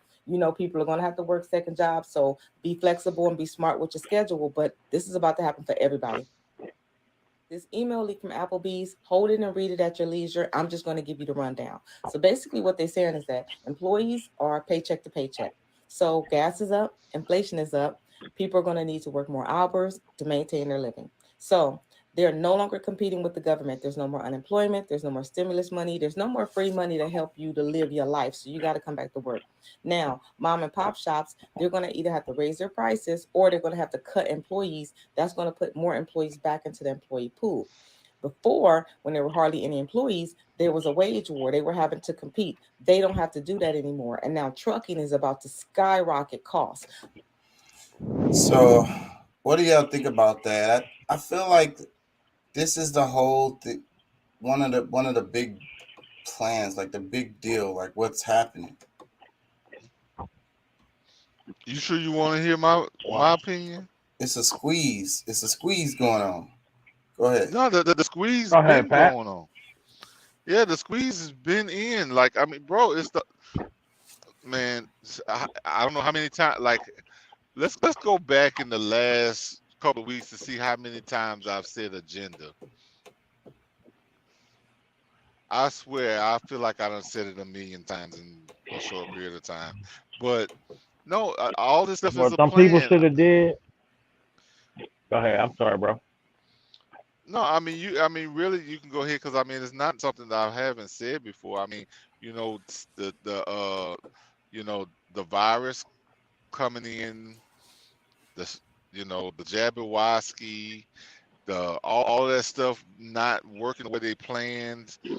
They had already given away a bunch of money that they can say, they can say is why everything is. Like it's all pre-planned, bro. Like, I mean, we got either shit or get off the pot. You know what I'm saying? We're gonna make a difference about this country or our world. It's not time to sit on your hands. I mean, that's really all I can say. You know what I'm saying? You start taking taking control of what your personal family, spends money on, because I mean you can go buy some seeds and shoot throughout the spring and the summer and fall. You can be putting food together that you at least have a good bit of something for the winter when nothing else is growing. Canned stuff, I mean, if you have, I mean, and that's most like everybody can do that. But you people that live in the urban area and in the rural areas, shoot, if you need to incubate you some eggs, if you can't find chickens. Let me play this clip. I'm just saying, Stallion is a man, even if she is. Y'all can say what you want to. Well, just know this: I'm gonna tear that boy's ass up. That's all I can tell. I'm gonna tear that boy's ass. Oh yeah, I saw. I follow him on TikTok. I saw that. I follow him on TikTok. Pop be going in. What did he say? Because he said that he want to break. He said he want to break Megan Thee Stallion back in, and everybody was telling him, "Oh, she was once a man." He said, "Well, I tell you what, I'm gonna break that little boy's ass in." Oh damn! Come on, Pops. I find out that Megan Thee Stallion is a man, even if she is. Y'all can say what you want to. Well, just know this: I'm gonna tear that boy's ass up. That's all I can tell. I'm gonna tear that boy's ass up. You hear me? If I find out that Megan Thee Stallion is a man, even if she is, y'all can say what you want to. That's I don't funny. think she is, but nah, bro. I hate that they having that. People just be hating on her, bro. Yeah, I hate that they People even just be saying hating, bro. She's just a big girl, and that's what they always say about big girls. I mean, she's They just hating, bro, because she's a beautiful black chick from the South, and she's doing her motherfucking thing. Did he Hate just if you lose want his to. shoe? Riding the bike? What do you say? Did he just lose his shoe riding the bike? Yeah, that's what it looked like happened. Yeah, Taka used to do that shit as a kid. Nigga used to lose his shoe, get his ass whooped. Yeah, he don't want Mama used to whoop his ass. He don't like to tie his shoes now. That's why he wear them Velcro shoes or slip on. Oh damn! Hey, that nigga. That nigga Chaka pull up on your ass with them gray and white Velcro shoes from Walmart that everybody grandfather be wearing. I believe you. I'm surprised he don't have a collection of Crocs or something. Where I think those things are so ugly. I had my daughter wanted. She got. They're the craze right now, and that shows the power of fucking advertising. Bro, they comfortable as hell, especially you get the ones with the. They're comfortable as fuck. People used to make fun of when Crocs used to be made fun of and was real cheap. And over the time, they done rebranded themselves, and they the same shoes. A lot of doctors use them too. They the same shoes they were back in the day. They just they found their branding and they marketed that shit and made it into something. Because when Crocs came out, people was making fun of everybody, and they was cheap. Now they're expensive, and they the same damn shoes. Exactly. They're not really expensive. What they cost? What, $40 now for a decent pair? Compared to what they were when they first came out. Yeah, that's true. For like $10-12 or something. But that's just like back in the day. Birkenstocks were cheap as fuck too. You remember back in the day, Birkenstocks were super cheap, and now they're like $60 for I just a pair bought of me them. some Doc Martens for work. Let me read the comments, y'all. Supply and demand is still. It's not supply and demand. That's marketing, bro. That's marketing only. Because they had a shit ton of them hoes. They found a way. They put them little stars on there, and that's marketing right there. You argue about everything. This is true right here because this is something I'll be looking at. So like, I saw it happen, bro. Like somebody is a genius at that company. Let me read the comments. Doc says hashtag MFing term limits. All SCOTUS seats after lifetime members die revert to 30-year term, 20-year Congress, 20-year Senate. I think so too. So maybe something along the lines in that area. He says it's all about giving more and more control to the government. And remember, you have to buy heirloom seeds. Otherwise, you might get GMOs that don't have gravid seeds. He's right about the seeds. That fucking sucks that they can. That's some crazy. Let me play this clip. Looking for someone who's trying to sell me a course or send me a link to their web masterclass or some shit like that. I ain't with it. I'm looking for a real life person who has done this, who is ready and willing to teach me, a ready and willing student, on how to position myself in front of the proper demographics so we get this bag. I got my artwork already ready. I got my music already ready with digital forms, the hand painted forms. I am ready. I am just looking for someone who can help me to expose my artwork to the proper people so we get this money. What's up, y'all? I am looking. Man, that's true, bro. That shit is true, dog, because it's like every time you go on YouTube or anything, like I was looking into the FBA business. FBA is fulfilled by Amazon, right? Where you can sell your products on Amazon. They're just making money. And they had all these different courses. Yeah. They had all these courses, and it's like everything. These are well, the FBA is a real. The FBA is a real thing. Like you can literally make money off of it. Like you can order your products and shit like that, like in bulk through like Alibaba, Etsy. You can also buy your stuff from household American companies, you know what I'm saying, and put it on Amazon, and Amazon will store it in their warehouses for you. But the thing about it is the FBAs can be a little bit difficult if you don't understand the algorithm, if you don't understand the marketing of it. Legitimate companies that aren't really legitimate all through that's really just scamming that. What did they was it Divide? One of those little universities got in trouble. They got sued because they was ripping people off. So you know it's a lot. We have a lot of companies out there that prey on people like that. So yeah, I mean, so all of those those insurance companies that you don't necessarily have to go and get state approved, or I'm not gonna mention any names, but there's companies out there that bring people in, get you on the pyramid, where you, of course, you're starting at the bottom bricks. You bringing people in that's gonna help the people in the middle and the top get paid. You're gonna get minimal amounts of the money. Yeah. That's And really like it's really taking I went through that shit people's. with Prime America, man. Oh, I they did rip you that said shit that. with Prime. Oh, I you they did said ripping the that you. with thing. Prime America. I did that with a company that was selling coffee and tea. You Yeah, know what I'm saying? I they ripping invested people my off. money into it, and it was a fucking pyramid But scheme, bro. Like Uh, all hey, of the people that was above Amway, me made money, and I didn't make shit. it's a look, ripoff.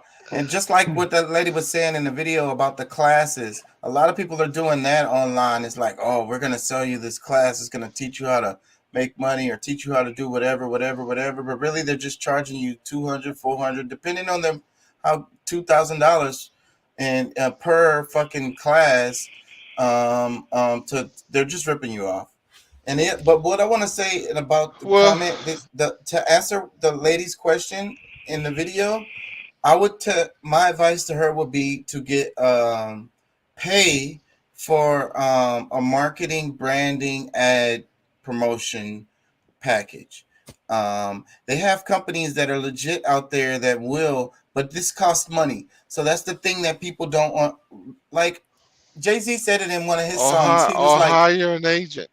He was like, if you don't want, he said, what did he say in the song? He said, if you want ads, but if we're not talking about a marketing budget, then we ain't talking or something like that. So basically, it's like that's how it goes. Like you're gonna have to pay for that, And branding, especially marketing, ad promotions. and especially if you want to keep the bulk amount of percentage, the ownership of your It's gonna cost you money out of your pocket because ain't nobody gonna you fund gotta it. if anybody's got to fund it for you, like they're pretty much buying your product and you sell it, and they will help you push it and like I said, market and all that kind of stuff.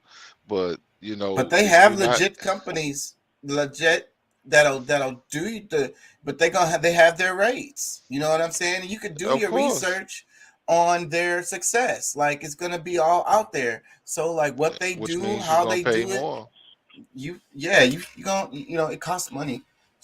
That's the part that people don't want to do. I mean, You know. my thing is, if they're gonna help you get your shit out there and blast it out there, and they're gonna help your sales, you know, I feel like it's worth the investment. You know what I'm saying? It's your first business venture. You know what I'm saying? You want to get out there. You know what I'm saying? And I feel like that there, I wouldn't just stick there. You know what I'm saying? Like, cause more than likely, if you got a business like that, you're a very creative person. You get something that's out there that you pushing that's out there, and that can follow up with the next thing. You can follow with the next thing. Now you got the revenue, you got the money to push it on your own Right. without having somebody else to push it. You know what I'm saying? Your name is out there Right. already. Your Right. brand is out there. That's So I mean, it's one of ways to them go at things it. where it's one of them things where they say you spend a little bit to gain a lot. You know what I'm Yeah. saying? Let If you're me willing to put the work in. if you're willing to put the work in, because you can't just spend the money, because you also got to be. Because let me read the comment. Doc says, I had a lot of fun trolling the left about Michelle Obama being Michael. In the old days, it was all jokes. Personally, I have more respect for her than 44 himself. I like her a lot. I ain't gonna lie. I like Michelle Obama. Like I'm a fan of her just because, like, I don't know. She's like, I think she made Barack. Like she created him. Like he's her little robot. Like I wouldn't go that far because I mean he's connected family and through his family. yeah, But as far as on his mom's side him, too. So because but I think she did make him more relatable. Like she did. I think she did give him some culture, to where he could actually fit in with other black people. Because I mean, you know, the way he was raised, where he was raised, he he was most likely just a nerd. You know what I'm saying? But I think but he got that lineage. Michelle took a chance on him and help him get his swag together, and I really want to find this slide. I might fuck around and try to look for it because I was talking about the lineages and how that's how it goes. It's matrilineal, and then people get lost in that because we get so confused, and then like the whole thing is like the uncles, because without the woman, the uncle, like it's their brothers, it's her brothers, but the power comes from her, the authority comes from her because of the lineage line, even though it'll be like the brother uncles and shit that'll be in charge, but it's really her, it goes through her line. Does that make sense what I'm explaining to y'all? Well, I might make that next week's thing. Doc says, well, most of your your DNA, like your what was it, mitochondrial DNA comes from the matriarch side, and that's mostly what makes you. So I mean, so the power it structures, the way the chiefdoms and even the systems today, the ones that are actually, because we be talking about the United States government, and then you think about, there's lineages that go even further back. Like these are continuations, like we were saying about the wars. These are continuations from long time before. So the thing is, these people still go by this matrilineal thing because that's the real way that it works. it really that's what Even the queen in England. Your inheritance is like her from her inheritance. Your you an heir.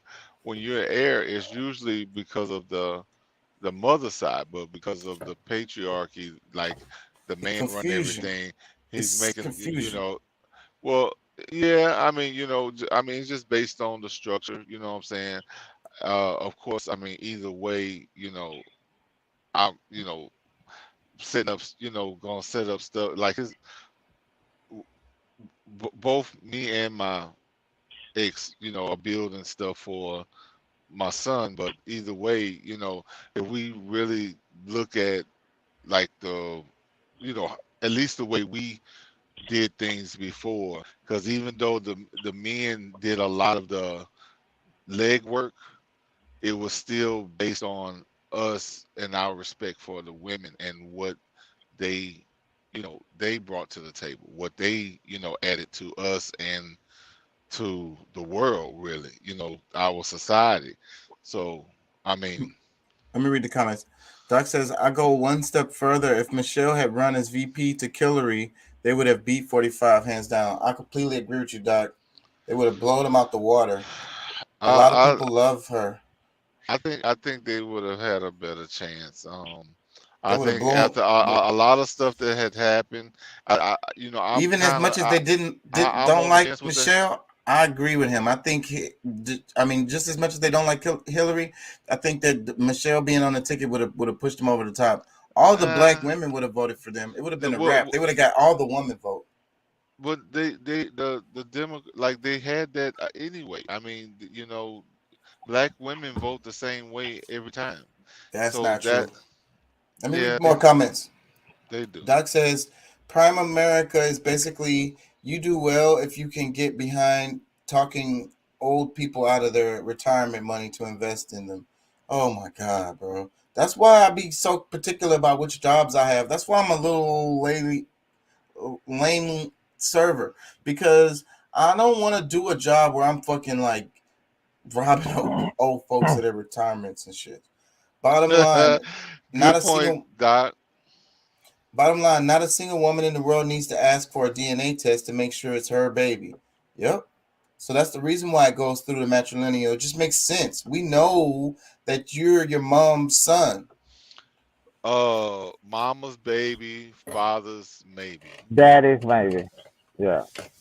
But another part of that is, though, they have cultures like this still to this day, where the way the tribe works is there's the mom could have they sleep with multiple partners. So like who's the dad doesn't even matter, because the way they do it, all the kids are their kids. For the men don't, it could be their child. So they treat them, all those children, like like they're theirs. Does that make any sense? As a community. Yeah, I hear you, but that I'm not so certain about them just being with any and every guy like Well, that. it's I not think any and I, every thi- I, guy. I It's think they always had more some respect. complicated. It's I think they always had a more little more respect for complicated than that. themselves. It's just. I'm trying to give a. I know, but I'd have to it's do a not like a. class to It's explain it. even if you look at a pride of lionesses, they'll pick one guy for 8 of them to mate because they want the strongest male to produce the children, and that is probably more likely that happened with women as well. That even then, like whoever was the strongest, like they're trying to build a society, they want the strongest children, so they choose the strongest male. They're not just laying with anybody. It's not just anybody. It's just a more this It is society. to some extent. It is. They want the strongest genes. Right. So I think maybe we're arguing the same thing because it's just that I like that system. It's better for the children. There's no orphans. There's no baby mama drama. Well, yeah. I mean, the whole society know that they gotta like you live here, you're gonna chip in, and yeah. I mean, DNA test is a new thing anyway, so I mean, however they decided, but for the most part, like they went for the strongest guy, like, and that's nature. Yeah. I think again, this kind of goes back to what I was saying before. I think that if we educate ourselves about how other cultures do things around the world and historically, it'll help you understand more about yourself. I think we're very, very, very, especially as United States citizens, we're very, very limited in our perspective of like ways to live, if you will. Because again, it goes back to what I was saying before. We have this arrogance that the way we do things is the best way. So there's no reason for us to know how other people do things. Yeah, I don't know. I don't know. I can't really I can't really give in on. I mean, I think there's many perspectives people know about, but I think because of the mindset that we've been raised to, it's hard for us to move outside of it. I think that's more so the case than us just knowing, or because I mean we know about a lot of the things that go on in other continents and how they do their thing, but based on No, our own structures is why we don't move outside of it. So I mean, no, we're super, super, extremely ignorant to how other cultures function.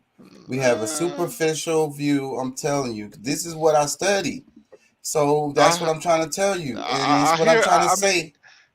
Like, I hear them. academics do have value. You have to, it takes time to learn these things. Here we go with the I academic battle. I know.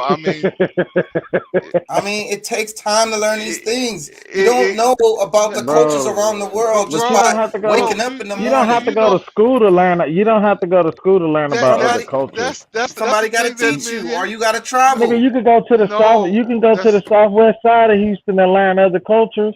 You can do that, but if you really want to learn I about them, don't. it's I gonna don't need take school. time and effort. I don't need school. I don't Say, need bro. school. Go ahead, Pat. I didn't mean to keep interrupting you. My bad, brother. But we don't need school for that You shit. good, but the thing is that so many cultures come here that where we meet people from those places that we learn from, unless you're just ignorant and you don't talk to How nobody. much do you learn from somebody from a 5-minute fucking casual ass fucking conversation? Man, you invite this nigga over to your house every weekend. What makes you assume that it's a 5-minute conversation? Because that's how you interact with people. For them if you had a best friend that was of a different culture, I think that you would learn a pretty good amount about that culture. If Dude, you had a best friend. I've gone to school with people, bro. I'm from Louisiana. This is a melting pot. Say, bro, I lived in Houston, and I ain't never been afraid to talk to nobody. But even with that, your perception of the cultures around the world is gonna be 0.05%. No, say, bro. All right, look, you better than everybody here. You know better. That's fine. You can go with that. But I'm trying to tell you that there's many ways to learn and understand the cultures all across this world, even if it's National Geographic or shit. I mean, say, bro. Some people do read, and maybe you're saying the masses, which if that's the case, maybe the majority of people don't, but a lot of people actually do travel, and they've met a lot of people that come. Like I was at LSU, bro. I worked there for many years, and I actually took classes there. I met so many people from all over the world, worked with them day in, day out, and I'm a curious person. I ask questions, and they'd be happy to tell you. Most of them. That is not going to equal the value of a class that taught you about that particular person's culture.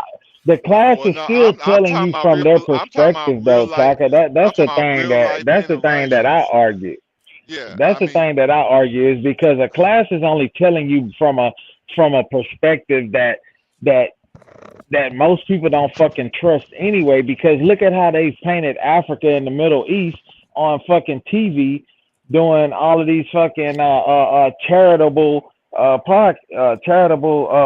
infomercials that they play on TV that come on at late at night. Like, come on, dog. Like, a class is still giving you one perspective. It's just like taking a class is just like sitting there listening to what the government is telling you about these countries. You know what I'm saying? Real life experiences, people that grew up there. Look, I'm gonna tell you, I'm sure what you're learning at school is very valuable, but you can't I don't know. Y'all can hear me, right? So I'm not gonna say that. There you go. Okay, we can, because I was about to start messing with my mic. I was like, what happened? Yeah, now, I'm not gonna say what you learn in school is invaluable or is just worthless, but when you try to take a real life experiences and make them less than like people who actually live there and knows their places is what a book and what some teacher who may not even had a full academics are not perfect, but this is the disdain. This is the disdain that like I've been saying. It's like in American culture, United States culture. But when you start shitting on people who having real life experiences with people, when you start making that worthless, that's when I have a problem. That's when I'm not loud, saying that. I'm not saying, shitting on it. I might spit on it a little bit, but I'm not gonna shit if on you spent every day with that person talking about their culture for like a year, then boom, that's fucking learning something. Well, bro, that would be just like we was talking about with the Masons. That's what I'm trying to tell you. I don't think, because I worked with these people. I was in class with these people. I had conversation and studies with these people. So, yes. And I'm still saying that's still going to be a very small percentage of the cultures of the world. Okay. Well, I mean, that's fine. I don't expect to know everything about everybody and everything. But as far as the discredit of because I don't even think that the schooling is really giving you the full because I still think that actually traveling and having a real life experience, actually seeing these things is what's going to give you that's going to be a better way. But that's what they do. Okay, yes, traveling is the best way to learn. There's no argument with that, but that doesn't say that you can't learn from going into a class, bro. Like, Nobody said, swear, but see, but that's you this keep is the bringing up. energy. You This keep is the bringing energy I'm getting from for y'all. whatever Is reason that you feel like learning you have shit to. is pointless. That's what You I'm keep, hearing. that's bullshit. I mean, I'm sorry that you're only able to see that through our conversation, but in most cases, it's very specific on what we're saying, and you get offended by it because you feel like being academic is a higher more value than somebody actually having a interaction. Like, I mean, or because I'm gonna tell you, there's people from every corner of the world at LSU. I'm here to tell you, like, I'm talking about Russians, Yugoslavian, every kind of African you can think of, from north to south. You think that your interactions with a Russian person during the time that you was at LSU can compare to taking some classes on Russian culture? In totality, no. But I mean, at the same time, I'm learning things, and if I'm curious about it, guess what? I know how to use the internet. I know how to go and get books that I can learn more. But a lot of it, I've already, like, if I'm interested in it, I've already looked into it And this some is what I kind of be way. saying all the time. This is the attitude. I don't have to learn. This is the American attitude. The I United don't States need attitude. anybody to teach me. That's the difference. I don't need somebody I to already teach know. I already know. Because I already know. So I don't need to learn that stuff. I already it's not know because it. I already know. It's that I know how to learn.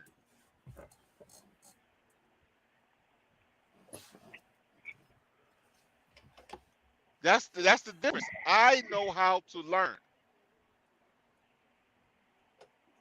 I did enough of it through my my elementary studies, if you want to call it, K through 12. I learned how to learn.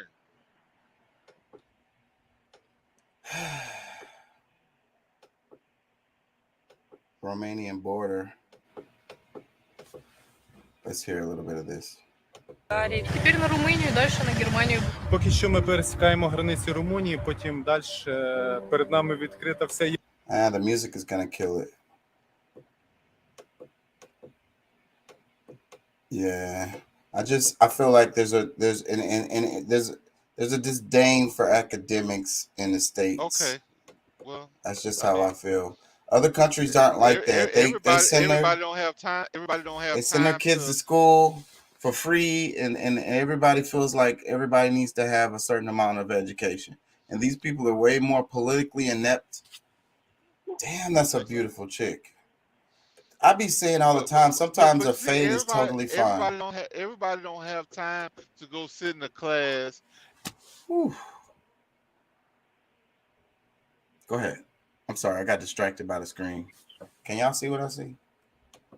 Yeah. Yeah. Oh, we lost. Pat we dropped lost. out. Let me read the comments.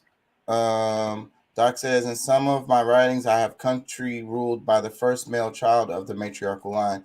And that's the way it goes. I want to try to explain that to people. I might do a show on that because I don't think people understand that, Doc. This is Houston. All you have to do is move 5 miles in any direction, and it's like a whole different town, especially on the Southwest. I would agree with you on that.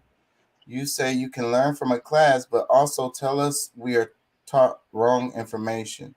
And sometimes we are. So even when you talking to somebody else, like Pat is saying, interaction with someone from Russia, you could get a miscued perception of Russian history because you are going by this one person. When I was in school, when they taught about Russians in school, dude, they painted Russians to be very bad people. They painted that country to be very bad.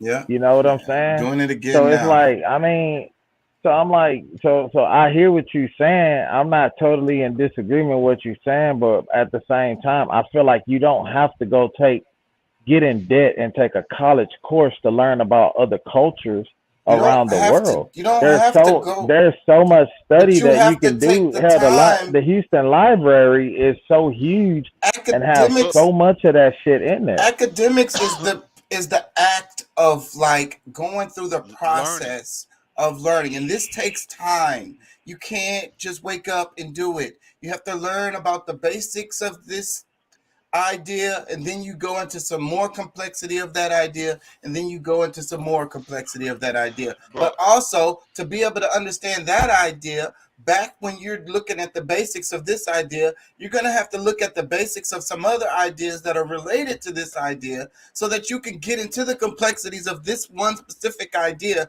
This takes time, effort. Well, no, it takes time, but you know, you can do it on your own time instead of on somebody else's. You can. I don't disagree with that. I don't disagree with that. The best educated people are people who do it on their own. Exactly. And there's no argument. There's data to back that up. There's data to back that up. That's exactly what I was about to say. I'm glad you said it, and I'm glad you know that. So, I mean, when people saying about school, there's no disdain about further other education. Like, you need to get that out of your head, your lexicon, because that's not what true. Saying. I don't. This is what I see. This is how I feel, and I'm looking at other countries and the way. But you're wrong. But are you sure about that? Is there a chance that you could be wrong? No.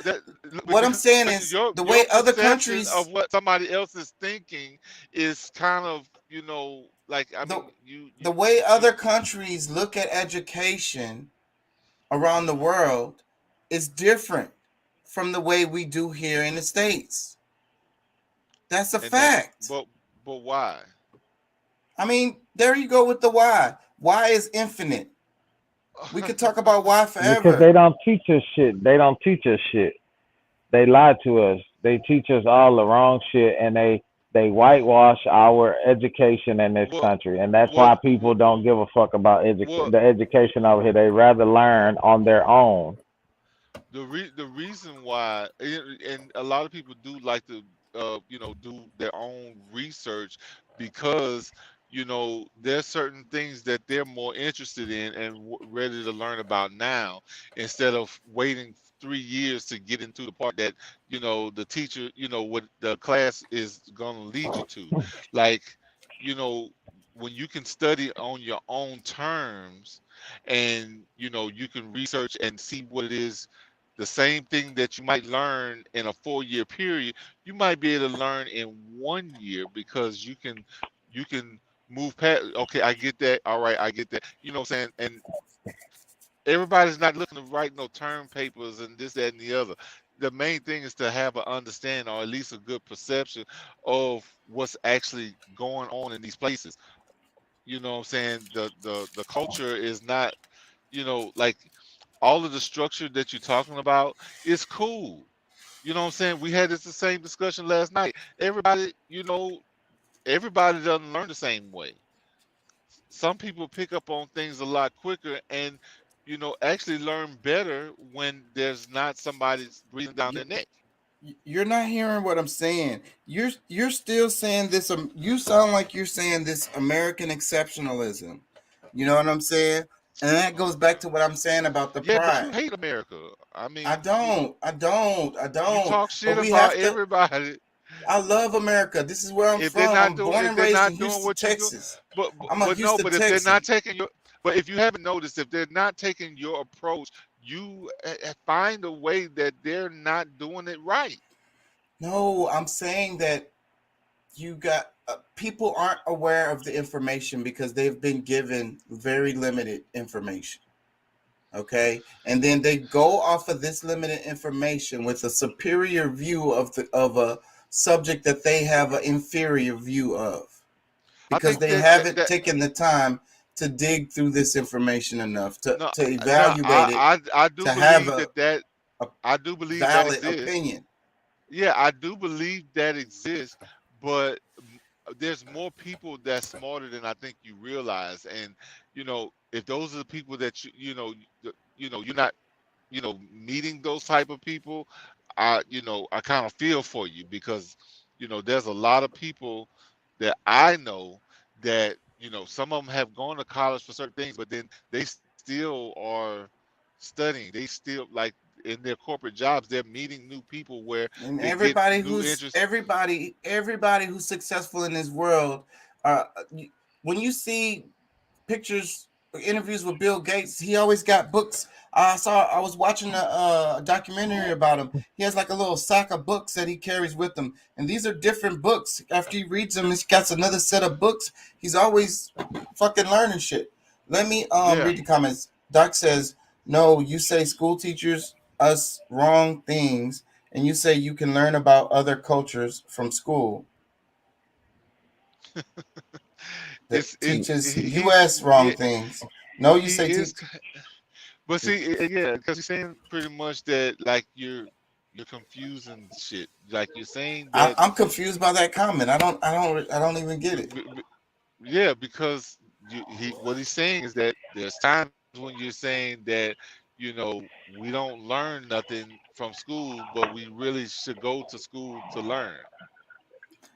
And I would say I am saying that because, and you also do other things and don't learn, but you should do them and you're gonna learn. This is the yin and the freaking yang. Yes. It's gonna be some stuff there that's all the way bullshit, but it's also gonna be some shit there that's gonna fucking open your eyes to the whole damn perspective of the world. It's gonna open your whole world up. Let me let me ask you this: do you think that if you were able to get the have the curriculum and all the book choices of the school, and instead of going to pay for tuition, you just go buy the books and you start studying on your own? Do you think fine. that you? That's perfectly fine. There's nothing wrong with it. I'm not arguing that. There's nothing wrong with that.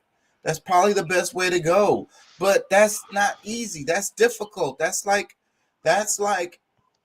very, very difficult. 0.1% people probably gonna have the ambition or gall or drive to do that.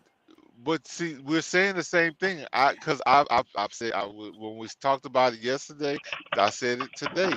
It's like for some people, school is the best route, but for some people, school is a waste of time, and it's just clear cut like that. School is a waste of time because like you can get some people can get a lot more done when they're able to use their own schedule, going in and out, doing whatever it is they want to do. But it's all about what they you're. want. If they want to read at 3 a.m. in the morning, it depends on what you want. But that's what I've been saying. It depends on what you want to get done but the thing is, if you want to focus on learning, then that's what you want to focus on. You know what I'm saying? Okay. If you want to focus on making money, that's not focused on learning, don't focus on learning, and that's okay. And it's fine. Let me read the comments. Doc says layered learning, like I talk about going back to grade school. Why is the conversation? No one is arguing what the F. I think why is infinite and pointless because you can argue why forever and never come to any concrete conclusion. So why is a waste of time. He says, I was under the impression we are seeking the conversation and not seeking a single conclusion. Okay, that's fair. So acquisition of knowledge without interaction with or other thoughts is as good as comparing thoughts on knowledge. Hold on, I chopped that up. My email popped in front of it. It says, so acquisition of knowledge without interaction with other thoughts is as good as comparing thoughts on knowledge. I hear you, but because I think that one was at me. But however, you have an interaction, you have conversations like, I have conversations with Chaka. I got conversations that regular conversations I have with others where I know I can have, these debates where people are like, well, I don't know, I didn't necessarily see it that way, blah, blah, blah. They give their their point of view of how they saw it. So I'm not only just seeing my side, I am seeing, at least one or two others. I mean, I think too many people in the conversation can get cloudy, but as long as you do have some people to really, throw some of these thoughts up against, you can be able to get multiple views to where you can come up with one big idea for yourself. But I'm not saying that you shouldn't interact, because I think the interaction is very important. Having somebody that is on the level to be able to have those discussions with, but also to be able to further your own thoughts. So I definitely believe in that. And I love this one. He said, I was under the impression we're seeking the conversation and not seeking a single conclusion. I love that comment, Doc, because that kind of brings me back home a bit. So we are seeking the conversation. So maybe me shutting down the why is maybe not right. So that's pretty cool. I appreciate that, Doc. Damn it, what I was gonna say, I lost it. Thanks for this is what I was gonna say. I thought you was gonna back me up, Doc, on the damn academics. You like, I got some degrees, they ain't worth shit, I'll wipe my ass with them. It was a waste of time. Goddamn academics, fuck that shit. Nah, most people, that believe in academia, whether it's through college or whatever, like they believe in it. But when sometimes you hear that type of rhetoric when they can't make any use of it, for as financially what they intended it for. You know what I'm saying? So I don't think Doc would necessarily feel that way. Maybe, I don't know whether he went to school for it, because that's another reason why I can be against school for some people, is because, unless you're going to be, you're going to just go, some people actually go into debt knowing that they'll never be able to pay it back. And, if that's the life you want to lead, I mean, fine. But I think life is more of a business than it is recreation. You know what I'm saying? You gotta really put your ducks in a row and say, okay, this is my route. And then, if it's something that you want, take. Because like I said, I mean, for those I think the system is set up, they want everybody to work. I think that, everybody wants to work, but they want to work on things that they want to work on. And that is education, that is knowledge, that is academics, because we naturally just like grow and learn if we are in a the proper environment. You know what I'm saying? Like a plant. And so but they try to separate us from that. And but what I think is, some people are put here just to freaking learn shit. You know what I'm saying? So they can share it to other people. Everybody has their role. Like I be saying, everything ain't for everybody. You got people, you need plumbers, you need carpenters, you need academic. Yeah, but I mean, if you're going to be a professor or philosophers and shit. Yeah, but I mean, if you're planning to, write books that's going to recoup some of that money, or if you're going to, start your own school to teach others where you can recoup your money, like there's some things that, that where some people may think outside of the box. I mean, you think like Boyce Watkins.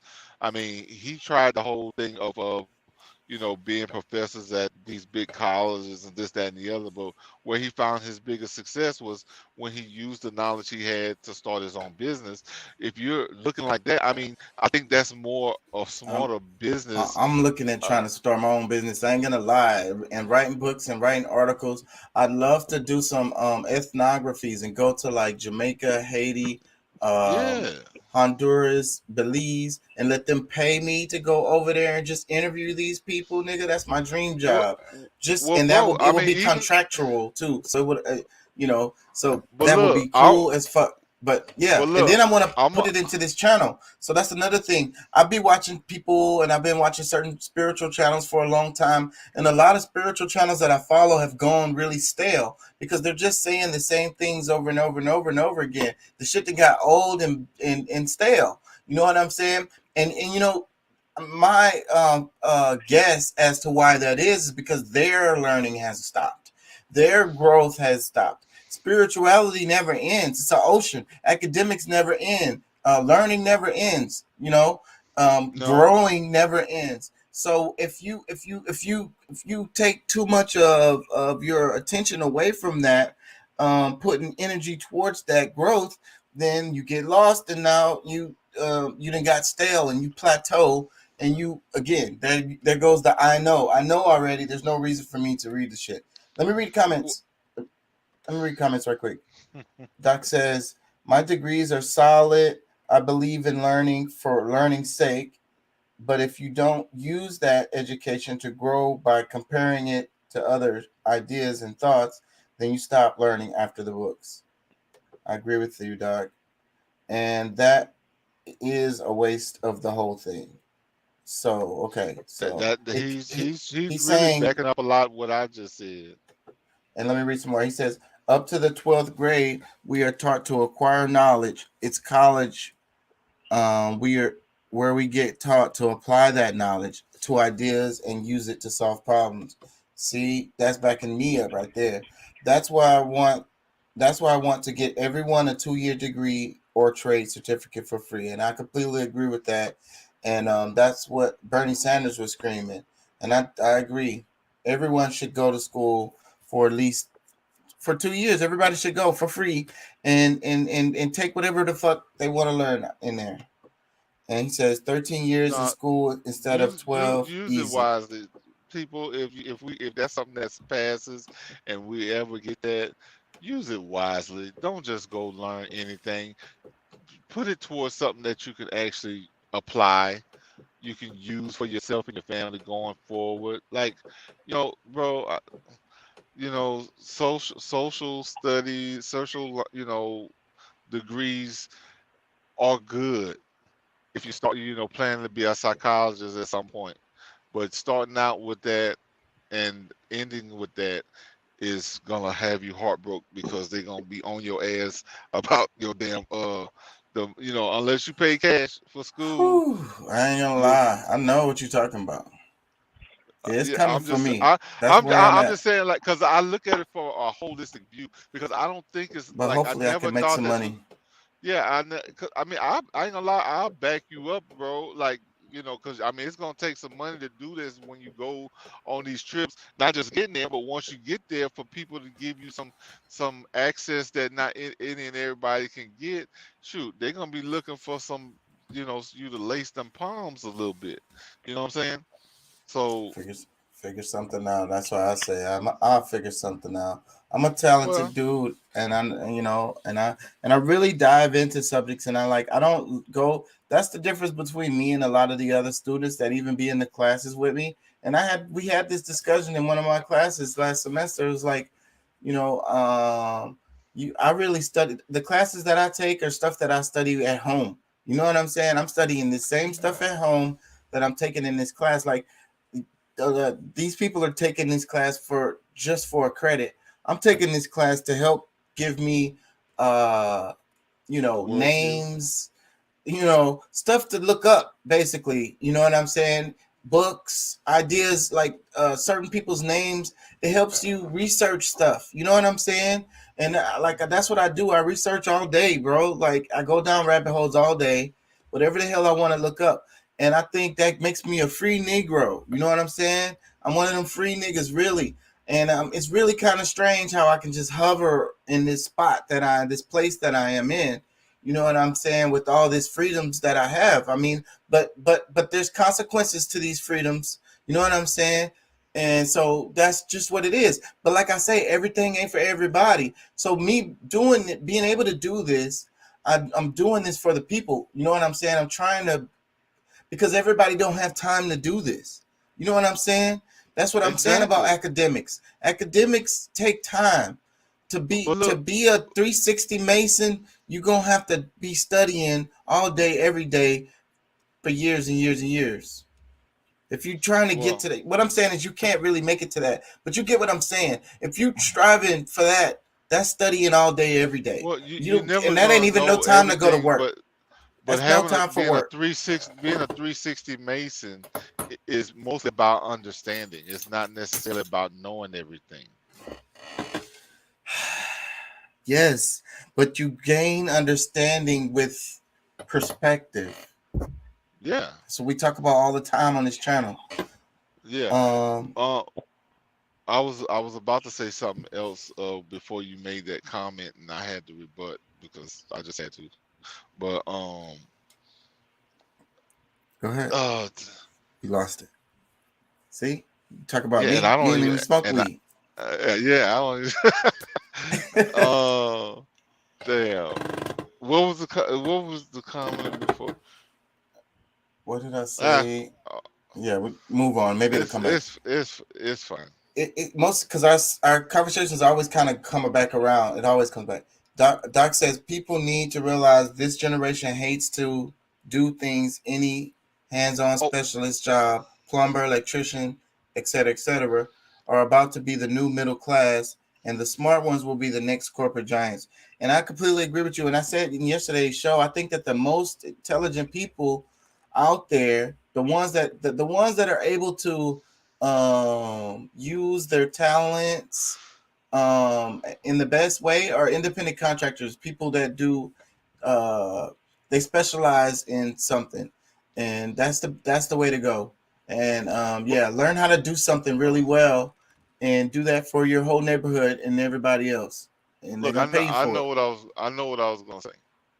Go ahead. What I was gonna say is that a lot of it's not, when you say that people have a disdain for school, I don't think it's necessarily that. I think it's just that based on our societal structures is what, people working and trying to make a living doing this and doing that, taking care of, whatever business they have, is just that they can't spend the time going to school or even finding time to read a book because they're so busy with all these different things. So, I don't think it's necessarily that they just hate it. It's just that it's really hard for them to find the time to do any of that. So, I would think that hopefully that gives you a perspective that, gives some of these people some leeway, that they're not just, people who don't give a shit about the life in the world. I'm sure most of them wish that they could, do more of those things, but, mistakes that they've made, along the road, which we all make, has landed them where, the thought of going to school is pretty much like a non-thought. Like they can't even imagine that. Doc says, I don't want to be a plumber. I want to have 5 working for me. Then he says, yes, I'm a capitalist POS. But Doc, honestly, truthfully, it don't work that way, because there'll be a time where you're going to have to go and do that work yourself if you are running that company like that. You know what I'm saying? Maybe there's a point where you could get established and that could never happen, but there, that's not how things work. You're going to have to know how to do all them niggas' job, and you also going to be doing them niggas' jobs sometimes, because that's just the way it's going to work. What if nobody shows up for work that day? You got to represent your company. Say, bro, I'm going to tell you a lot. I think, the perception of, like people that's in the corporate jobs now are going to dwindle. It's going to become less and less because, AI can manipulate a computer. Like they're doing all these algorithms. A lot of the jobs, the thoughts that people are having now on how to solve problems are going to be totally done by a computer. So a lot of that stuff is going to be obsolete for, people, not plumbing. In these and exactly. Doc says Nah, hire one from a temporary service. That don't, Doc, you talking like plumbing is not a specialized fucking skill, bro. Everybody can't It get in really there and is. fucking. You can't just go in there and play with them pipes and you don't know what the fuck you're doing. Man, You're gonna fucking fuck some shit up. people will be drowning. People will be drowning, and you know, and it's not only just like, you know, for water and sewage. I mean, the plumbers do also gas, natural, you know, the gas that's running through your house. Because it's So the same what do you call it? There's something you call it, but it works the exact same way. So if you understand the plumbing, then you gotta understand those. And then they be having them pipes together all the time. That's another thing the plumbers have to know. They have to be able to identify all these different. Yeah. Exactly. So I mean, bro, I'm gonna tell you, a lot of the blue collar stuff is gonna, you know, jobs are gonna last longer than a lot of the white collar. I think that that's what everybody needs to be doing, because a lot of those jobs are fake anyways. I read a paper about it, and it will blow your mind on how many jobs in these big companies are like not needed. Like they just created jobs. Yeah, and look, I'm gonna tell you, like sometimes these jobs are actually like an insurance policy. Like they'll pay somebody 50, 60, maybe even up to 100, some even over 100,000 a year, just to take the responsibility of, in case something happens. Say, somebody to point the finger at. They the scapegoat. Yeah, they sitting there for that position. Damn, that's some cold-blooded shit. That's in 48 Laws of Power. Let me read this. It says, the temp company vets the plumber hire. Their insurance pays the homeowner and me for loss of contract. Yeah, you could possibly do that. Let me play this right here. Challenges and dangers that they will face due to racism. What do you think this is going to do for children? Do you think that this is setting them up for success, or is it setting them up to divide each other purely based on race rather than their own individuality and create a schism that is going to be unmendable? This garbage is being taught to parents and children, and it gets fresh ad space on Wall Street Journal. Just great. Wall Street Journal with stunning bravery printed this ad. Dear white parents, we can raise an anti-racist generation. Let's go and check out this website. Yes, a multitude of resources in case you want to have the racism talk with your 3-year-old. Even better, what white children need to know about race, which outlines how you should talk about race with white children specifically, because white kids are not typically socialized to talk about racism. It even says that colorblindness is a harmful idea when it comes to race. Let's not forget the discussion about the talk, which is apparently a series of conversations that Black parents must have with their children about the challenges and dangers that they will face due to racism. What do you think this is going to do for children? Do you think that this is setting them up for success, or is it setting them up to divide each other purely based on race rather than their own individuality and create a schism that is going to be unmendable? This garbage is being taught to parents and children, and it gets fresh ad space on Wall Street Journal. Just great. Wall Street Journal was... I'm gonna have to say I don't agree with this lady. This is PragerU right here. What is it you don't? I mean, tell me what it is you don't agree. Because I mean, are they taught? Or you know, are they, you know? Because I think most of them are not taught, but to a certain extent, they are through social interactions, I believe, or overhearing things from grown-ups, and then they kind of take it upon themselves to follow along with the things that they're seeing in their close proximity. Whereas, you know, our kids, we have to have a conversation. Like, it's like, you know, not necessarily at 3, but like, you know, it is age appropriate to. That's one of my arguments to what she was saying. She was saying, I think because these people be talking fast that you be missing them, because she's arguing that why are you having this conversation with your Black kid? She said, are you setting them up for success by doing this? Yes. In a sarcastic way. Well, you know, Yeah, she might be a little naive because I was really trying. Maybe I didn't get what she was saying based on how she said it, but She talking fast. She was going the opposite, and that's what PragerU do. They fast talk and they throw a bunch of fucking buzzwords at you. no, I don't think it's proper to send your child out into the world to just eventually have to defend themselves against She's something saying that they don't know that exists. So she's saying there's no reason to tell them that. She says you should base it on individuality and not say that your world is based on race.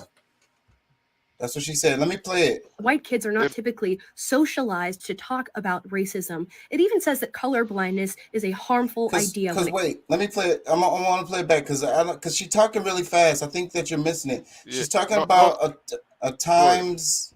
What is it? What is it? The Times or Wall Street Journal article. It says, "Dear white parents, we can raise an anti-racist generation," and she's rebuttaling everything from the thing, and then her sarcasm makes it hard to know where she's coming from, but I can hear her clear because it's the opposite. Dear So white listen. parents, we can raise an maybe if I was anti-racist watching the generation. video, Let's go and check out this website. Oh, you can't see it? Yes, a multitude of resources No, in case you want to have it's the on, I'm just racism not talk looking at with your 3-year-old. Even better, what white children need to know about race, which outlines how you should talk about race with white children specifically, because white kids are not typically socialized to talk about racism. It even says that colorblindness is a harmful idea when it comes to race. Let's not forget the discussion about the talk, which is apparently a series of conversations that Black parents must have with their children about the challenges and dangers that they will face due to racism. What do you think this is going to do for children? Do you think that this is setting them up for success, or is it setting them up to divide each other purely based on race rather than their own individuality and create a schism that is going to be unmendable? This garbage is being taught to parents and children, and it gets fresh ad space on Wall Street Journal.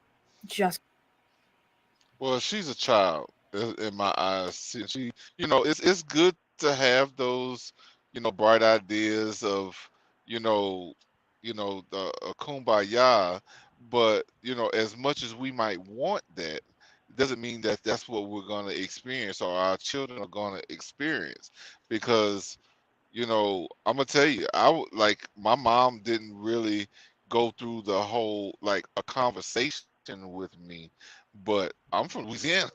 It was still pretty prevalent when I was growing up in the 80s. And because I mean, we got, you get shocked when somebody says, nigger. Like, you know what I'm saying?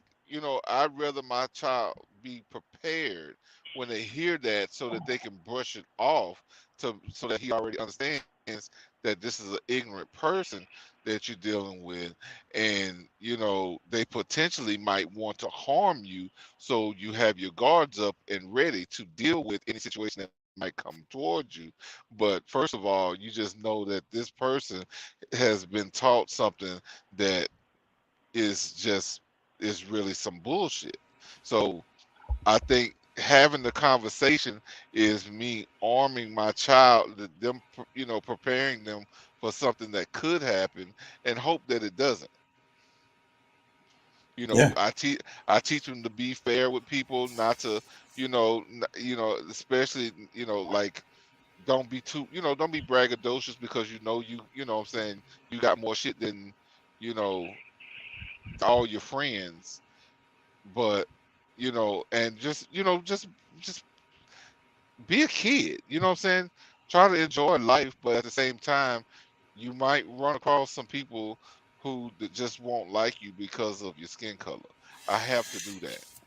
So Doc says the talk, one of the most needed yet most controversial topics, is it fair warning or is it a self-fulfilling prophecy? I think he's backing up what the chick is saying. He says needed is the wrong word. Understood is a better word. The most understood yet most controversial topics. Pat, you said have fun, be humble, avoid dumbasses. So I think I think that this one right here, he says the talk, one of the most needed yet most controversial topics. Is it fair warning or is it a self-fulfilling prophecy? So y'all answer that. Deuce, you there? No, I don't think it's a self. I don't think it's a like a prophecy, like things that, because these are things that exist with whether it's my child or not. You know, there's, like I said, my mom didn't give me the talk, and I still went through it. So that way, that's one of the reasons why I feel that I should prepare my kid so that he's not as shocked as I was when, the first time somebody called me nigger with with some bass in their voice. You know what I'm saying? Like, it's kind of like, what the hell, like you're confused, and if you're not ready and prepared, like, depending on what direction they're going in, I could end up with my ass whooped because I'm just not ready. I don't necessarily know that this is a threat. You know what I'm saying? So I think until things change more, until we can see that these things are, dwindling away, no, I prefer, even if I'm pushing it, I hate to be it to be me pushing it into existence, but I can, it's on some things I just have to know that because this thing has existed before I was born, and it may exist after I'm gone. Potentially, I just rather be more prepared for it. Yeah, so I have to say I completely agree with you pretty much on everything you said there, Pat. So what say you? You there, Deuce? Yeah, I'm listening. Damn, that shit look delicious. You think it tastes better? You think it tastes better? That food tastes better when the salt rolls off his elbow? It don't matter. Look at that ribeye. That ribeye that came off that bone. That's what it is. I seen a receipt that somebody posted from his restaurant, because he owns a restaurant out in Vegas, and their bill was $31,000, bro. Oh shit! Shit, he'll come out there. He comes out there and feeds the food to some people, like, based on, I guess, what you're spending. Like, once he cut it and do this, that, and the other, he comes and puts a morsel of it in your mouth. Man. But go ahead. That video we just watched. Dude, the comment. It was the comment. It was the comment on the. That's the question I wanted to ask you, Deuce. It says the talk, one of the most needed yet most controversial topics. Is it fair warning or is it self-fulfilling prophecy? No, I feel like those talks need to be had. You know what I'm saying? I feel like you need to let your kids know, especially being, the fathers and mothers of Black children, I mean, I've had those conversations with my kids. You know what I'm saying? I've had that conversation with my daughter. I had to literally have the conversation about colorism with both of my kids, because my son, he's of light skin like me, real light skin, fair skin, light brown eyes, whereas my daughter, she's of darker skin, darker eyes, and the society that we live in, she would get unfairly treated as opposed to him. You know what I'm saying? And I had to talk to her about this shit and just explain to her the ignorance of people.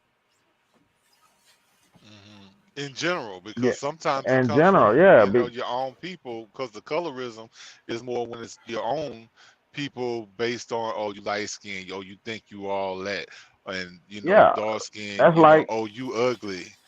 Yeah, that's like my dad's people, bro. Like my dad's people, you know what I'm saying? They're all real light skinned, real light skinned people, got long curly hair, light brown eyes. Maybe, some of them have green and gray eyes, blue eyes, and my daughter comes around, and they immediately accuses my wife of infidelity and cheating because they're saying that my daughter's not mine because she's darker skinned, but she has the same hair and the facial genetics as me, but she's not my child because she's darker, and they've always kind of made a difference between her and my son, because of that shit.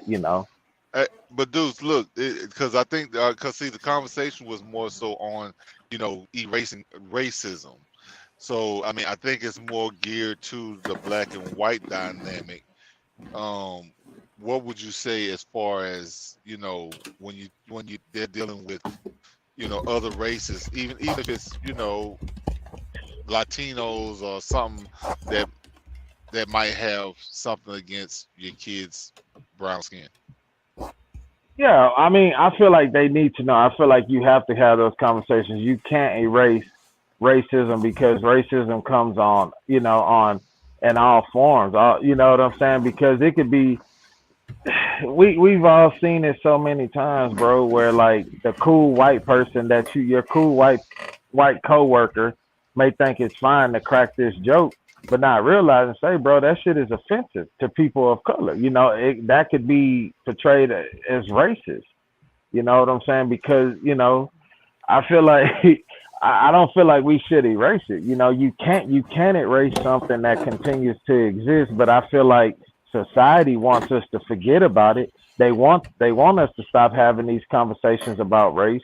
I feel like they don't want the new generation of people to have these conversations. And I feel like white kids should know about it too. I feel like they should be, their parents that are knowledgeable, that aren't on that ignorant bullshit, that feels that their children need to have an understanding of race and how they should treat people. They should have those talks, but to erase it is foolish. You know what I'm saying? And I didn't agree with what she was saying, that white parents shouldn't have this talk. With look, man, you gotta talk to kids at an early age. People feel like, oh, kids are, yeah, that's true. 2 years, a black kid and a white kid, 1 year, 1 years old, 2 years old, yeah, they play fine with each other, but at the end of the day, as they grow older, society begins to tank their mind and their thought process. So us as parents, our voices have to be louder than everybody else's.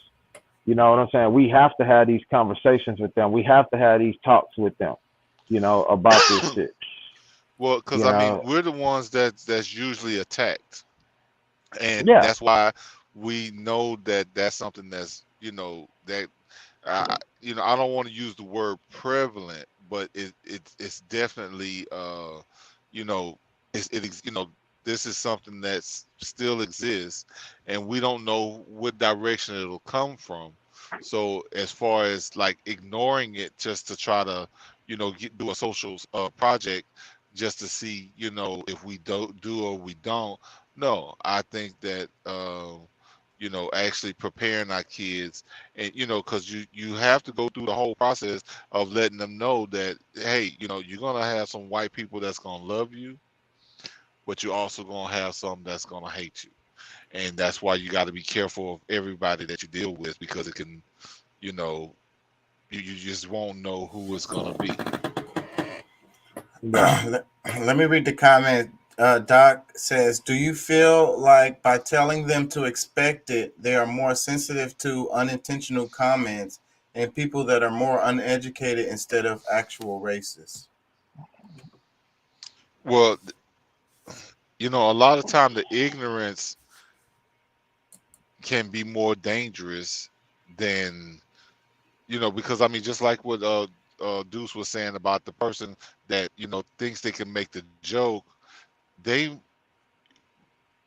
may not even be as racist because they felt comfortable with saying certain things that might have been edgy around them, but they're still putting themselves in a situation that could be harmful to both, because if one jumps out and does something crazy, the other's going to defend themselves. But I think that really that conversation should happen so that maybe it's more you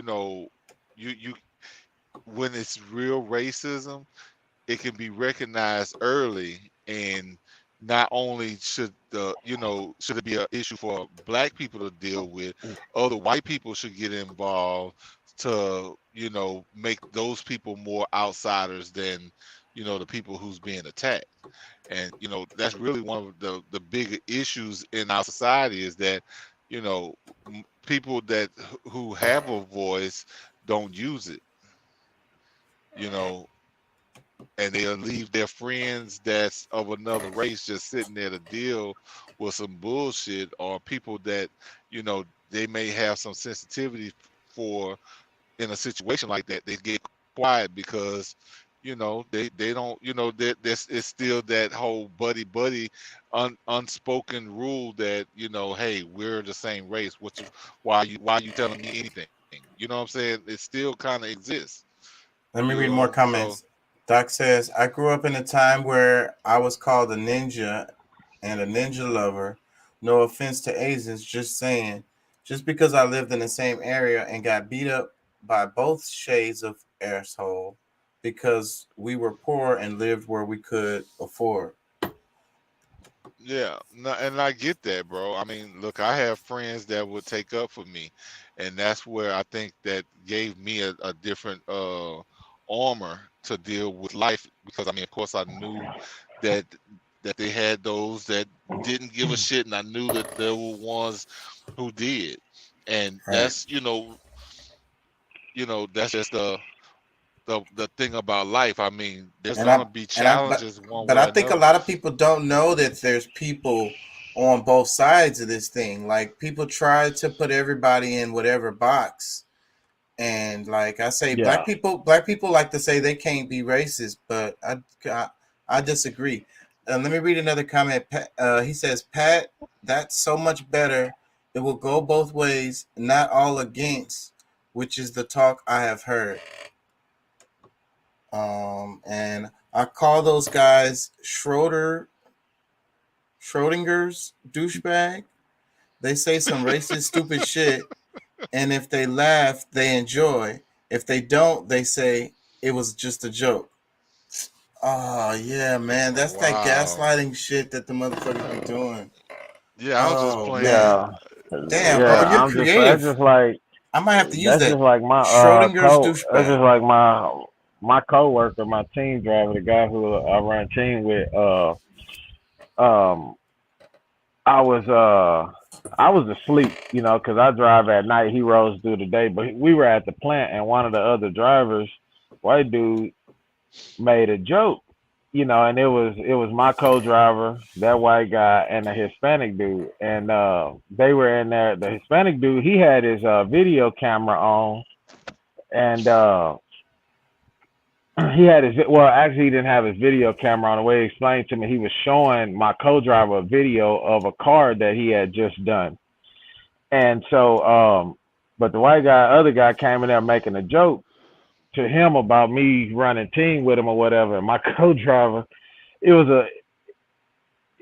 could have been taken out of context. Really and truly, when I heard what he said, bro, I was like, that motherfucker lucky I wasn't in there.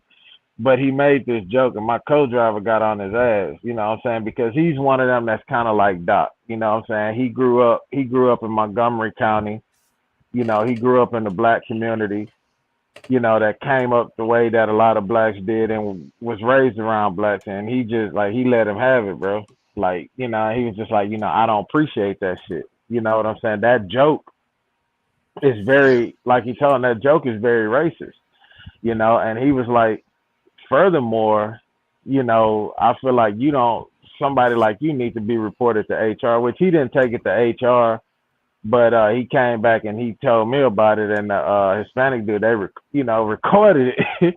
He recorded it, being messy, but he recorded my co-driver going off on the dude, but it's just, shit like that, man. They make little jokes like that, and then, that's just like at my daughter's school, my daughter came and told my wife that one of the teachers was like, oh, your hair looks better than it did yesterday. What products are you using? Her theater teacher. And my daughter came and told my wife. and they had a big meeting about it. You know what I'm saying? And the first thing the chick want to say is that, oh, I have a black friend. You know, I just was at her wedding. You know, and it's like, bitch, that makes you seem even more of a racist. And then for you to sit here and say that you talk to all of the black girls about the products they use, yeah, and that's what they say as a cover up, you know, and it's like, and she gonna sit here and tell my wife like, well, I didn't even know that was your daughter because y'all don't even have the same last name. Because my daughter carries my last name, which my wife carries my last name. She just hadn't changed it at the school district. You know what I'm saying? But oh, I didn't even know that was y'all daughter. I didn't even know that was your daughter because y'all don't have the same last name. Like that's some racist ass shit, what that got to do with anything? I think that a lot of it is ignorance, though. I would say because, like they're just like not even aware of their racism. Sometimes in that situation, I think a lot of it is ignorance, but you know we can't overlook the fact that there's some parents that are like totally teaching their kids that they should, you know, like you can't be friends with this person because they're black, or you know what I'm saying. So the guy, back to what y'all was saying though, the joke guy, that guy is overtly racist. He's not the one, like I was saying. I think in the teacher situation, I think that this lady, just from the situation you told me, now I don't know anything else about her. If I knew more information, then maybe I changed my opinion. But just from what you said, that sounds like the ignorance one. Not to say that that's good, but it's just that it's a different kind of racism. But the guy who's making the joke, that guy is he's a overt, very insistent. Well, somewhat overt, covert, you know, because I mean, overt, it to me is somebody who's just like, fuck you, I don't like your kind, and you know, you get the hell on, you know, type. Well, that's what they're doing with the jokes. They're testing the waters. They're trying to see who's on their side. Like Doc said, if everybody laughs, then we know what's up, and then we just go down that road of bashing whatever group it is. But most people who, you know, because I mean we live in a country where, you know, it's been like known to be racist. If you're an adult, you've experienced it at some point, or whether it's personally or you've seen it. So most people who don't want to be a part of that are very sensitive to doing something that could potentially hurt somebody. So when somebody's doing that, a lot of times it's really, you know, something that's really hidden inside that, you know, it was itching to come out. They just really wanted to say it and get a reaction, whatever it is.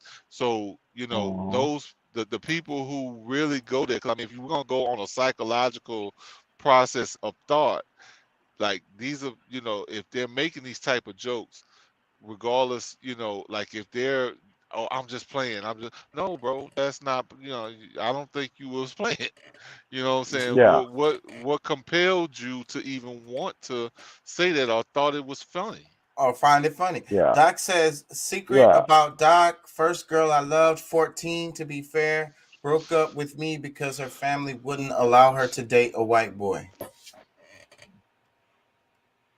Yeah, I mean, that exists, but I mean, and that doesn't necessarily mean that like they're racist, but they are trying to protect their child from things that maybe they've experienced or, you know, seen in different ways.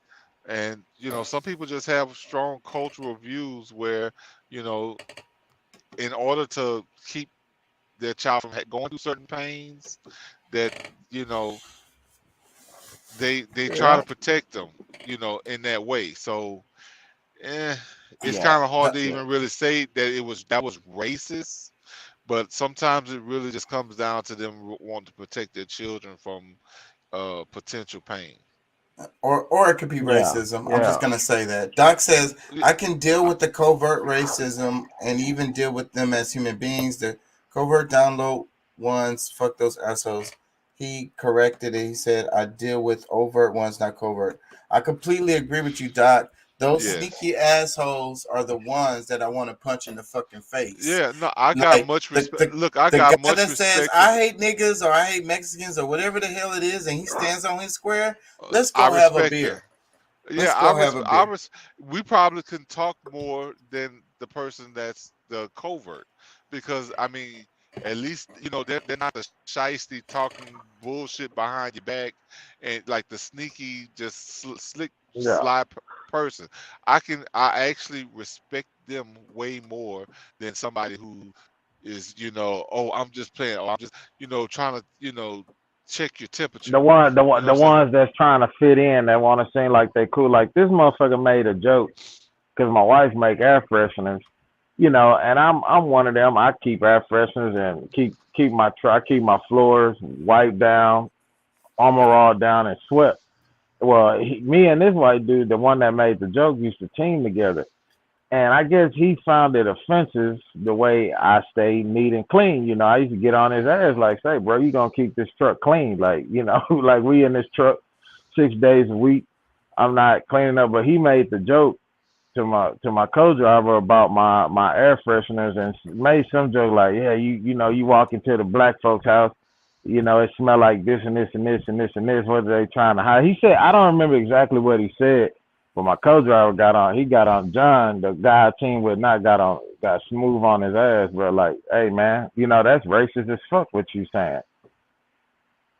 But it's just, and he's just one of them dudes, man. Like he wants to try to fit in so bad, but at the end of the day, he's what they say, covert racist. Like, like he really don't deal with our kind well.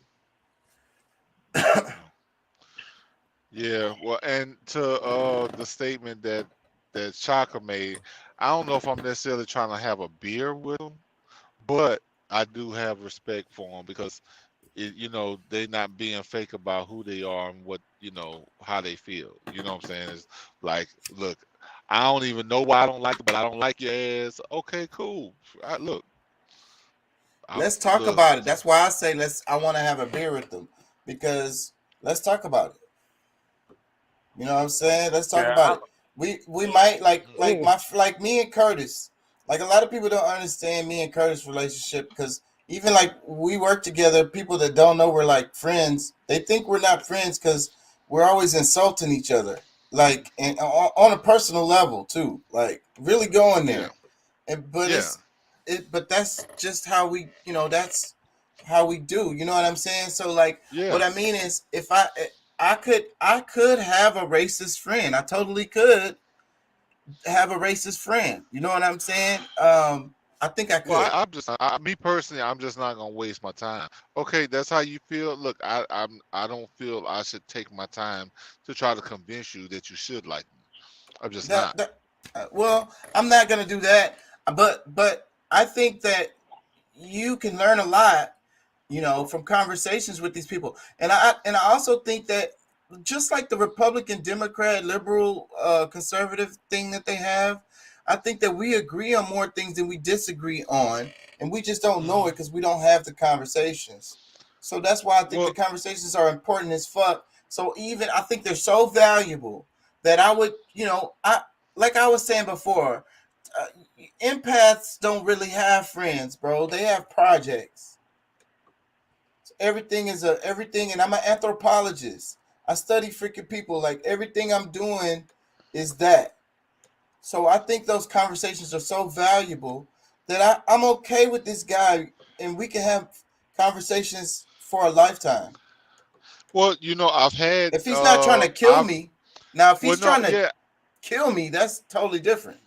Well, I've had this. I don't think racist people necessarily, there's degrees of this stuff. Like, you got extremism and everything. You got the people that I hate niggas and I want them all to die. But then you got the one, I hate niggas, I just think they all lazy and they stink.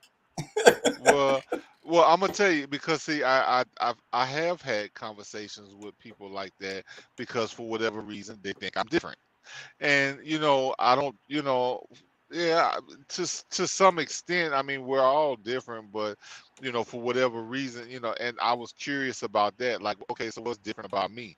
Because I mean, I'm just like, you know, my my brothers, my cousins, or whatever. Sometimes I might be a little more well spoken, but I'm still the country boy from Louisiana that has this, like I'm me, period. So what is it, we've had the conversation or whatever. I don't know that really anything really changed about how he saw black people, but he might find one or two that he think is okay. And that's just gonna be the case. I mean, like I said, I'm not into wasting my time with people that just doesn't find the beauty in all people. You know what I'm saying? If you think that you can separate yourself from the rest of humanity because of any reason, yeah, you're not diverse enough for me. And but look, my argument with that is a lot of the Hotep crowd, these, like, let's say the woke quotation mark black folks, be on that black exceptionalism shit, where they're like, like they try to flip everything the Europeans did and say, you get what I'm saying? It's a perversion. Hey, let me ask y'all this: let me ask y'all this: is this somebody that's a true racist that say that they don't much care for black folks, but they wouldn't let a black person go hungry if he asked for something to eat?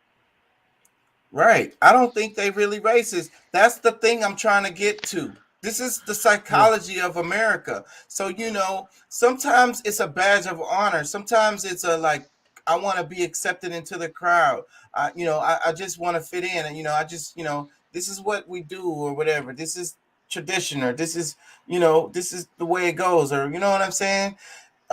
So that a lot of times it's that. And I think that it is true that some of these people that appear to be racist or even like think they're racist aren't really. Well, that's honestly, how complex it is.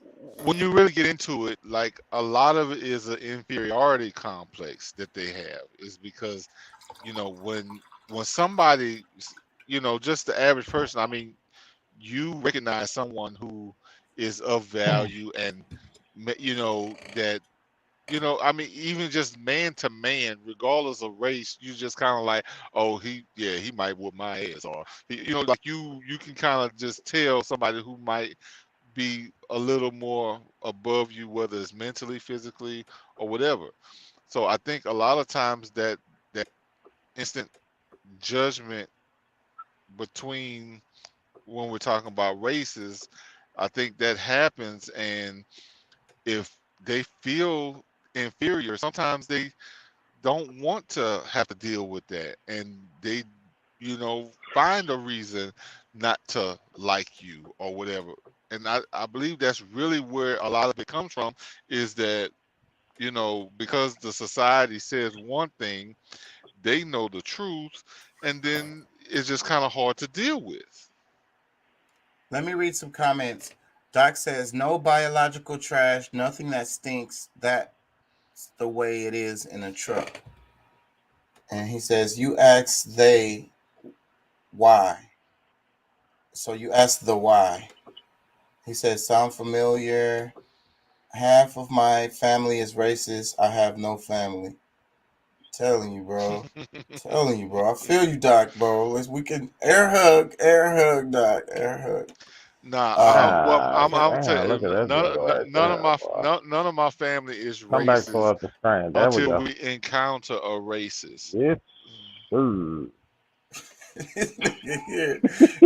Doc says, prejudice or prejudgment, we can educate. Yes. So so that's kind of goes back to what we were saying about, I think Deuce's question about, like, if the kid is hungry, gonna feed him, like, are they really racist? But they've been told these stereotypes. Exactly. They have some of them do just have a misconception of black people, and then the longer they live the more that they meet different people, black, white, Hispanics, whatever, you start to kind of, you know, do your own research, and you know, you determine from there. Sometimes the family is so strongly racist to where, you know, you can't even have a friend of a different race because of it, and you just end up being ignorant for a longer period of time. And you know, Bro. that, Bro. huh? No, I was just saying. I thought of something, man. Like along with what you're saying, Pat, because my neighbor at the last place where we stayed at, my neighbor across the way, like this lady used to sit out and wait for me to come back into town, man, and come over and have drink with me. I go over, sit on her patio and have drink with her. I barbecue and cook stuff for her.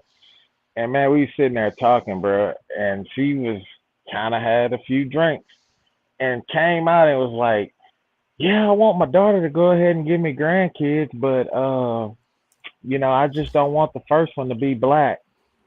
I was like, "What the fuck?"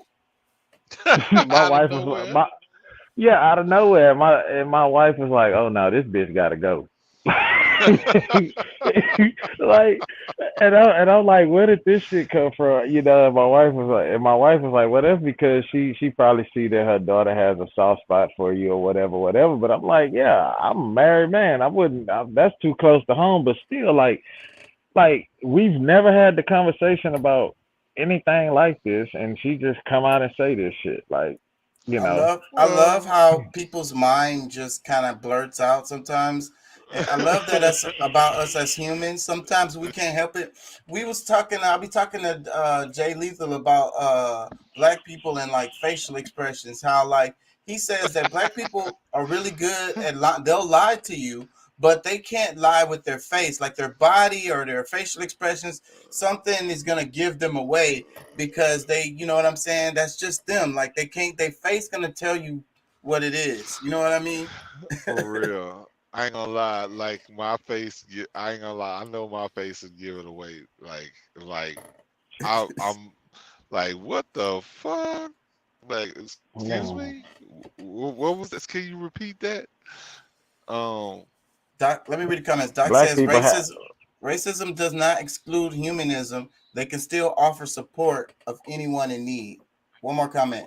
He says, "Oh yeah, my Facebook strike was for posting the ISIS flag. I didn't after the show where I criticized Islam and talked about its prophets' brides."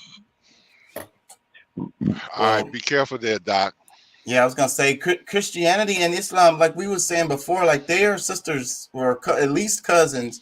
So, and they are also dominant. And the thing is, it's really weird how like this weird relationship, even here in the States, because we have a lot of Muslims and they are in powerful positions and they hold like they're Americans and they are strong, you know, Muslims. So, United States and historically, we've had Muslims here throughout the original Americans. So, well, anyways, even though you see this war on terror thing, and then it's like a war on Islam, and then you kind of see this anti-Islam racism thing sometimes. But America really is we're very Christian and Muslim. That's pretty much it. You know, we try to say we're what do they call it? Secretary? What's the damn word? Where you don't have no secular. But really, we're a bunch of Christians and Muslims, I would say. You know what I'm saying?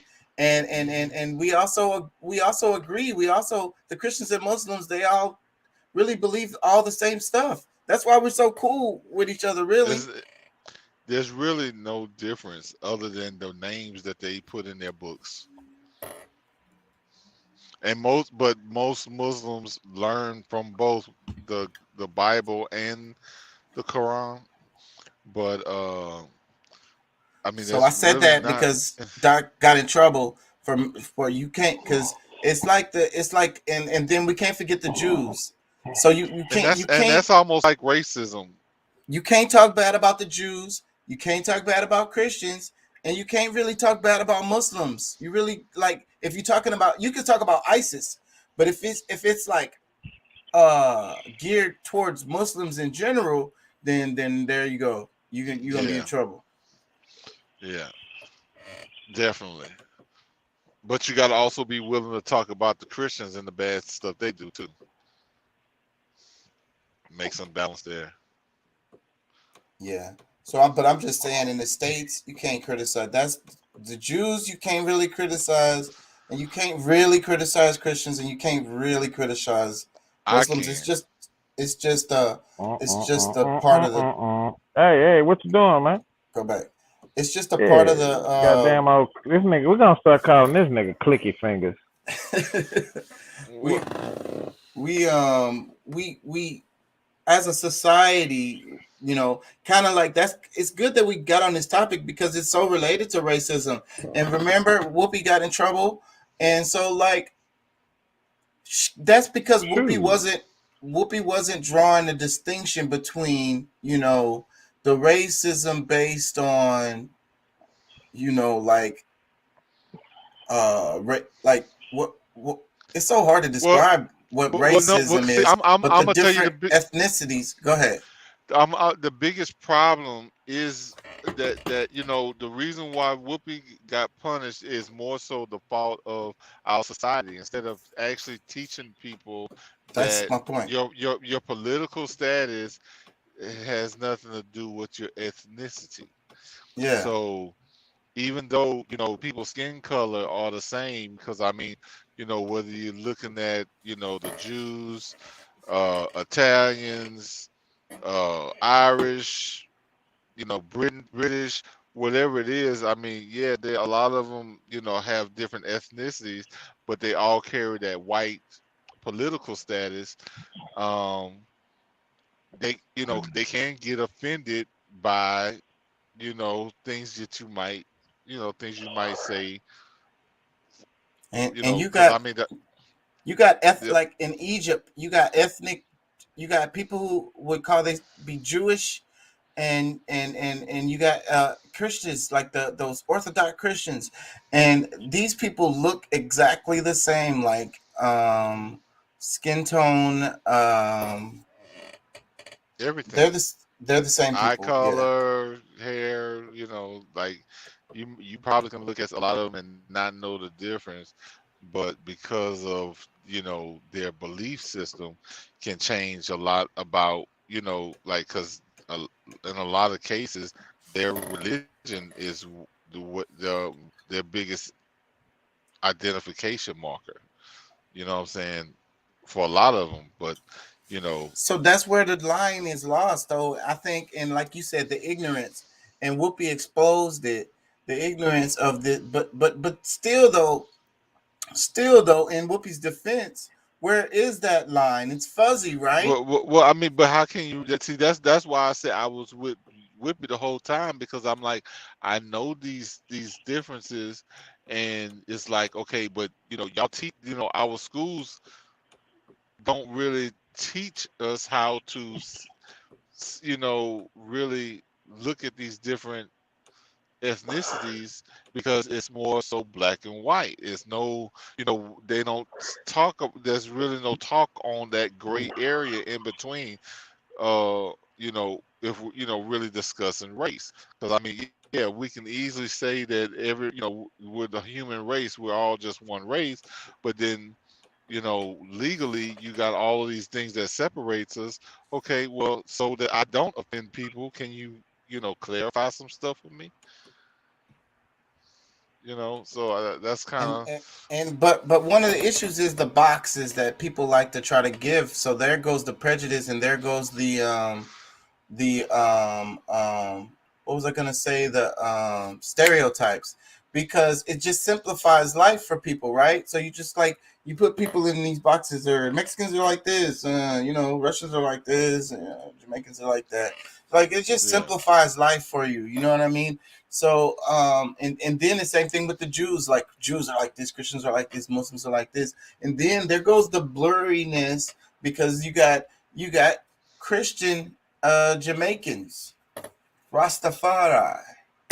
They read the Bible all the time. Oh yeah, I mean, definitely. I mean, let me read the comments. Doc says, I had talked about all the Abrahamic religions and tied it to Gnosticism and Zoroastrianism. Yes. That's my area, Doc. So racism is simple, hating people because of the skin color or ethnic background. Or their religious back. So that's where we're adding right now, is because you have this Jewish hate, right? You got this anti-Muslim hate, right? And so what do you call that? You know what I'm saying? Because that's definitely not a race. So you can't really, it don't really fit the definition, really. Right? I agree. Another comment, Doc says, things that are completely out of their own choice power. So he says racism is simple, hating people because of their skin color or ethnic background. And then he says things that are completely out of their I don't get the last comment. Things that are completely out of their own choice power. Choice or power, basically. What I'll say is, I was watching a video about this. It's like everybody else decides who you are, what you are, and that's what's so fucking crazy. The society that we live in. I don't know if that's what he was saying in that comment, but like somebody else decides that you're black. Like you don't have to. Like they have the joke about the Jamaican and the African, or But that's the not person really from true, though. Detroit. But it is true. You get pulled over in the car. Get by the police. Everybody in the car is black. Niggas, they from one dude is from Dominican Republic. Another nigga is from Brazil. Well, yeah. I mean, you know, other people might They speak identify different you. languages. They have different religions. But listen, They all black. You know, they might identify you on their own to say, you know, you fit the description of Four black guys in the car. As a black, yeah. But at the same time, you are the one who really self-identifies. I mean, you have that's your right to, you know, and when you can show otherwise that you're not that black person, then you know. Yeah, but that's how it works. Is what I'm explaining. Is because you haven't shown no documentation. They're just looking at four guys in the car. You know what I'm saying? And they've given you this distinction of a black guy already before they've looked at any paperwork. But you know, when you're filling out most legal documents, you're the one that's checking the box that's the part that really matters. Because I get it. But when you get shot in the car, you know what I'm saying? The cop is all nervous. Yeah, I get it. No, I mean I hear what you're saying. You're a black guy. Yeah. Yeah, I hear what you're saying. Because I mean, yeah, that's very, you know, that's true. I mean, that's how they're gonna look at you from the outside, but they're not really, you know, there's nothing that they can do legally to make you black. Yeah, but their perception is reality, especially in that moment when you get him pulled over and he has his gun drawn.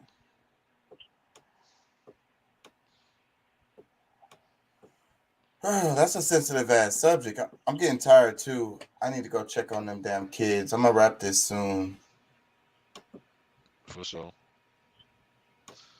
Yeah, I'm getting there myself. Yeah, so it was the week. What did y'all think about the week? You know, what did we go over? We went over the banana wars, Doc, where was you last night, bro? We did history last night. You wasn't here. We did. Pull it up and watch it later if he hadn't already. Yeah, I'm sure he probably knows this stuff though. But we talked about the Gulf of Tonkin, right? We talked about that pretty extensively. We talked about the banana wars. Right. Yep. So the banana wars, the mortals, And we talked about the Philippines war. Was that earlier in the week? That's the same one. No, that was yesterday. That was the same day. Yeah. The Mortal Wars. The Moro, I think they was calling them the Moro or something. That's why it's so interesting, because those names and the etymologies, and that's why we need to learn these histories, because nobody knows. Like I was saying, they didn't teach us about the Filipino War. Nothing about that shit. That's where academics, again, I'm finna come back to academics. That's why academics is important.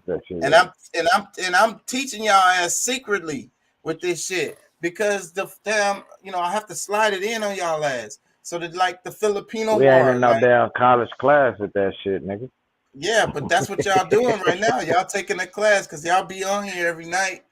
So y'all, and I know over time y'all done learned some shit. Everybody, the audience, I know I've learned shit from y'all over this time.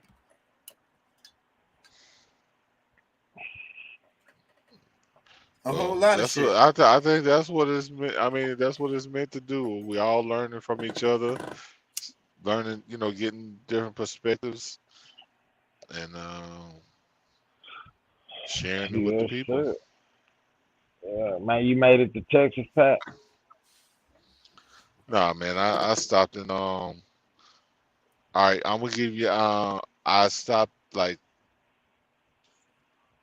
40 miles, 44 miles from Texas. Oh, okay. Where you think I'm at? 44 miles from Texas. I know where you at, but I didn't know if you want me to say it out loud. Oh, I don't really care. Yeah, in Prescott, Arkansas. Prescott. Yep. That's where I'm at. Well, the folks over there call it Prescott. Prescott. Oh, is it? They don't say really? Prescott. They call it Prescott. Yeah. Yeah. Okay. Prescott, Arkansas. Yeah. Well, yeah. Well, I'm gonna piss them off. Yeah, man. This nice weather here in Prescott. Yeah, it's pretty. It's all right. Yeah, I passed through there early. I was knocked out asleep when we passed through there, though. Man, I finished that last delivery about 7 this morning. Shit, my co-driver relieved me. Shit, I went climbed in that truck, man, and shit, I had a little breakfast bowl in there. I warmed that joker up, bro, and ate that, and shit, got talking to my wife, talked to her, man, I fell asleep on her ass. I woke up with the phone stuck to my ear. I want to say, I was just thinking, like, y'all's knowledge of geography, like local geography, because y'all be driving around, is pretty damn amazing, bro. Like, I don't think that most people will be able to do that 40 miles outside of Texas and all that shit. And then I be thinking about the maps, and you know how, like, historically, like the great generals and shit. I meant to talk about Ulysses S. Grant this week, and I missed that. But one of the things he was good at was reading maps and shit. So he was good at geography and shit. So it's like a lot of if it was a war or something like that, I think they would probably use some of y'all truckers. Y'all would have valuable ass knowledge probably to help them and shit like that. They probably would have some damn truckers involved in it. This just me meditating thoughts about, like, I'm just saying this, y'all little conversation that y'all just had, that's the thoughts that was going through my mind while y'all were talking, because I don't have that kind of geographical knowledge like that to be able to, identify these, like, even within Texas, bro. Like, shit, I'm lost once I'm outside of the damn beltway. You sound like my wife. My wife be lost. My wife be lost once she knows certain places. She use her GPS on her phone, but like when we get in the car, we be going somewhere new. I always be telling her, like, babe, pay attention. Watch where we going. She's like, for what? That's what I got you for. Human GPS. She'll sit over there and go to sleep, or we'll talk. We'll be sitting there talking and shit. She ain't paying attention to shit. Yeah, I guess that's the problem. Because when I drive, I kind of daydream sometimes, and I kind of zone out. So I guess I don't be paying attention. One of the things that I find myself battling with being a driver is that I have to catch myself sometime because like a lot of times when they give me somewhere to go and I'm going, like I already know how to get there. So a lot of times I'll zone the fuck out and don't even remember the last 30 miles that I traveled because I just know where I'm at. and I'll be done past that shit and be like, damn, oh fuck, I already passed. Like I don't even remember passing this shit. I passed it 30 miles ago. Doc says in the city, 5 miles outside if they live near town. I don't know what that is too, but probably all of us city folks, our city folks. Now, That's what my swimming, cousin. is there sharks underneath her? Yeah, but you know this is common actually. I'll be trying to tell people it's really common. You know they don't look at us as food, bro. They're not interested in us. And a lot of times when we're on the beach, there's sharks. Even in Galveston.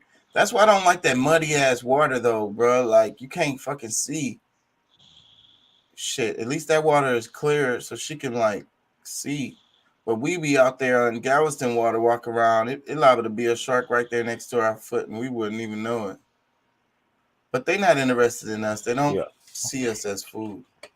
We're bony. They want something big, fatty seal or a fatty fish.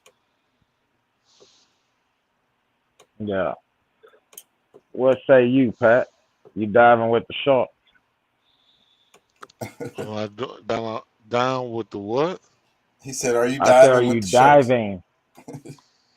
Hell no. I don't even want to be in the cage. Like I ain't really crazy about water like that. Me either. I never learned how to swim, so. Really? Damn, that's so sad, bro. That's stereotypical. Yeah, I guess so. My kids know how to swim, so we good. Yeah. But nah, bro. I wish I would have learned, dog. I never learned how to swim. It's never too late, bro. It's never too late. Swimming is wonderful too. I just don't like. I don't like not being able to feel. You know, when you swimming, your body is kind of, you know, like buoyant. Yeah. So, but you're at the mercy of the water. But if you are aware of your own abilities, then you don't have no reason to fear the water because you know what the water's gonna do. The water gonna do what it's gonna do. It ain't gonna do nothing special or like surprising. You know what I'm saying?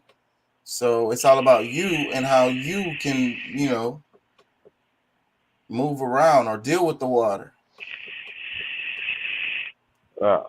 Yeah, because we have the ability to hold our breath, and that's a really cool thing that we can do as humans. Because a lot of it's a lot of other animals that can't do that. So, but we can control our breath, and that's why the water, like, you know, if you're not in waves or something, like, you know, the water. I mean, I don't know how to say this, like. You can hold your breath for a good amount of time. So one of the, you know, what we do when we teach people how to swim, the first thing we do is we just tell them to put their head under the water and keep putting their face in the water. And that's it. Yeah. And that's one of the biggest hurdles to swimming is just the fear of the water. So you know, but it's nothing to be scared of. So you just keep the first sessions of training you how to swim. It's just making you dunk your head in the water. And not only that, when I was on the swim team, that was also a part of our drills. You know how like everybody do drills. If you play basketball practice, you got drills. Football practice, you got drills. And swimming practice, we had drills every day. So one of the beginning of it was that we would, you know, you get in the water and you hold on to the edge of the pool, and then you just keep dunking your head under the water up and down, and you practice kind of like there's a thing that you do as a swimmer. Well, as a professional swimmer, you blow out the water or you blow out air right when you come out of the water. So like we're trained to do that. It's to clear the water away from your airways so you could take in a breath. And you just automatically we automatically do that now because we do that drill every time you dunk your head in the water. As soon as you come out, you blow out, and then you take a breath in, and you just keep doing that and keep doing that. And that is what is the best way to start learning how to swim. I don't know how we ended up on that tangent, but so I'm saying go to the pool. Going dive with the shark. So I'm saying go to the pool and go dunk your head in the water, bro. That's do that. Beginning. You do that? I'll dunk my head. Yeah, I go under the water and all that shit. Yeah. Just gotta. Yeah, I do all that. Yeah, just gotta get over that fear. I remember. I remember when Lisa and Mama signed me up for swimming lessons. Nigga, I skipped that shit every day.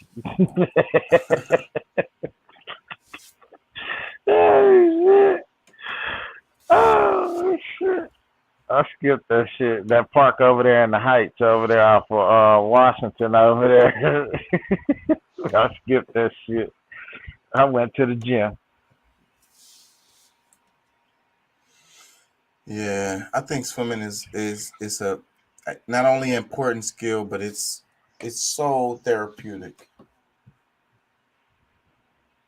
Yeah. Doc says that's why to learn to swim, because then you gain more power over your environment. Exactly, Doc. I think it's a spiritual thing too. We're all water babies. People say we're water babies. I think humans are water babies. We was in water for 9 months. What other definition? What's best definition? Better definition can you call it? Damn water. So it's kind of a natural environment for us, you know. They have these people who can see in salt water. They live on the water, and they grow up out there, and they can swim underwater, and they can open their eyes and see clear, they got goggles on, because they've evolved to be their eyes can handle the salt water. Because that shit burns. Damn, chlorine burns too. You get used to the chlorine when you're a swimmer. You get used to the burning. That shit burn.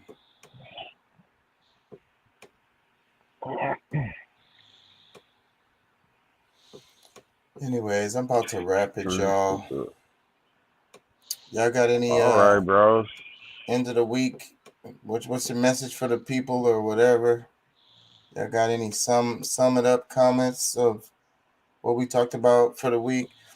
Because the whole idea of the approved lies, the idea of the pattern, the play that keeps getting called, the idea of they just recently popularized the idea of the false flag.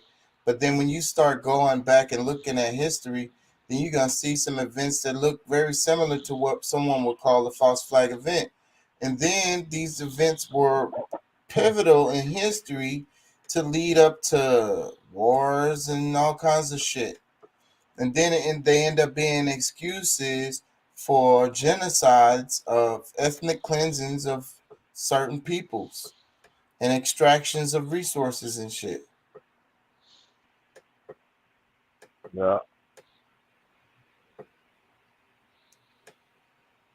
I just hope people understand that. I'm not anti-American. I'm not anti-United States. I love the United States. I love America. I feel like my people have been here forever. That's how I feel. I feel like this is my land.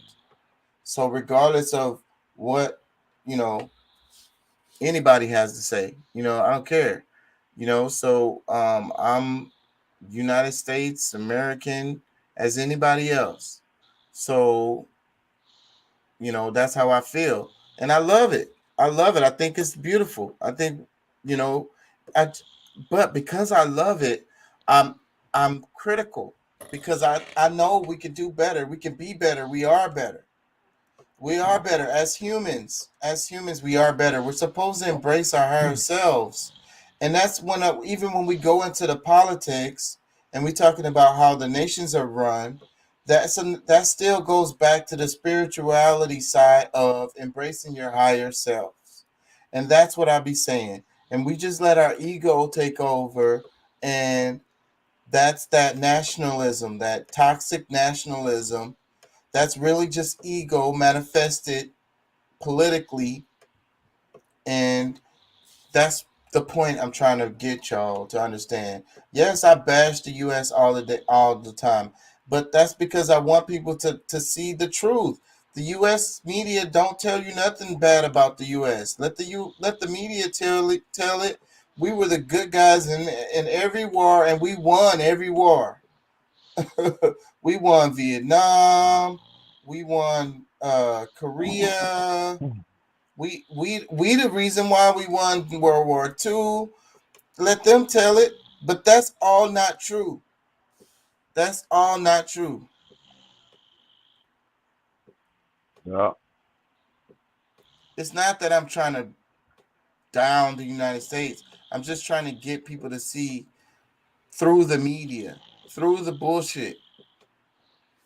Yeah. Yeah. Hey, bro, I'm gonna get my ass off here, man. I need to. Hey, go back real quick. Yeah, I'm about to get out and go check on them. I don't know what time checkout is. This one?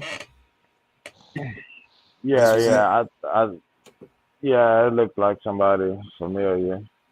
That's why I asked you to go back, but nah, that's totally not. Could be people that you know. These are totally random people, because I don't just follow celebrities.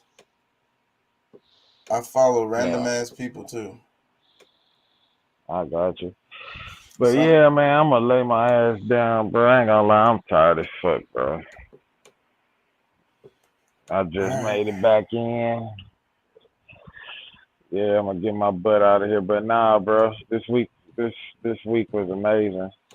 For real. I loved every show. Everything was amazing. There was learning. Yeah, I learned a lot. So I didn't know about any of these wars that we watched. I watched all those videos in its entirety as well too. So thank you, bro. The ones you sent. And it's gonna you know what I'm really doing to y'all? I'm trying to infect y'all algorithm. That's the main thing I'm trying to do, because the best learning is on your own.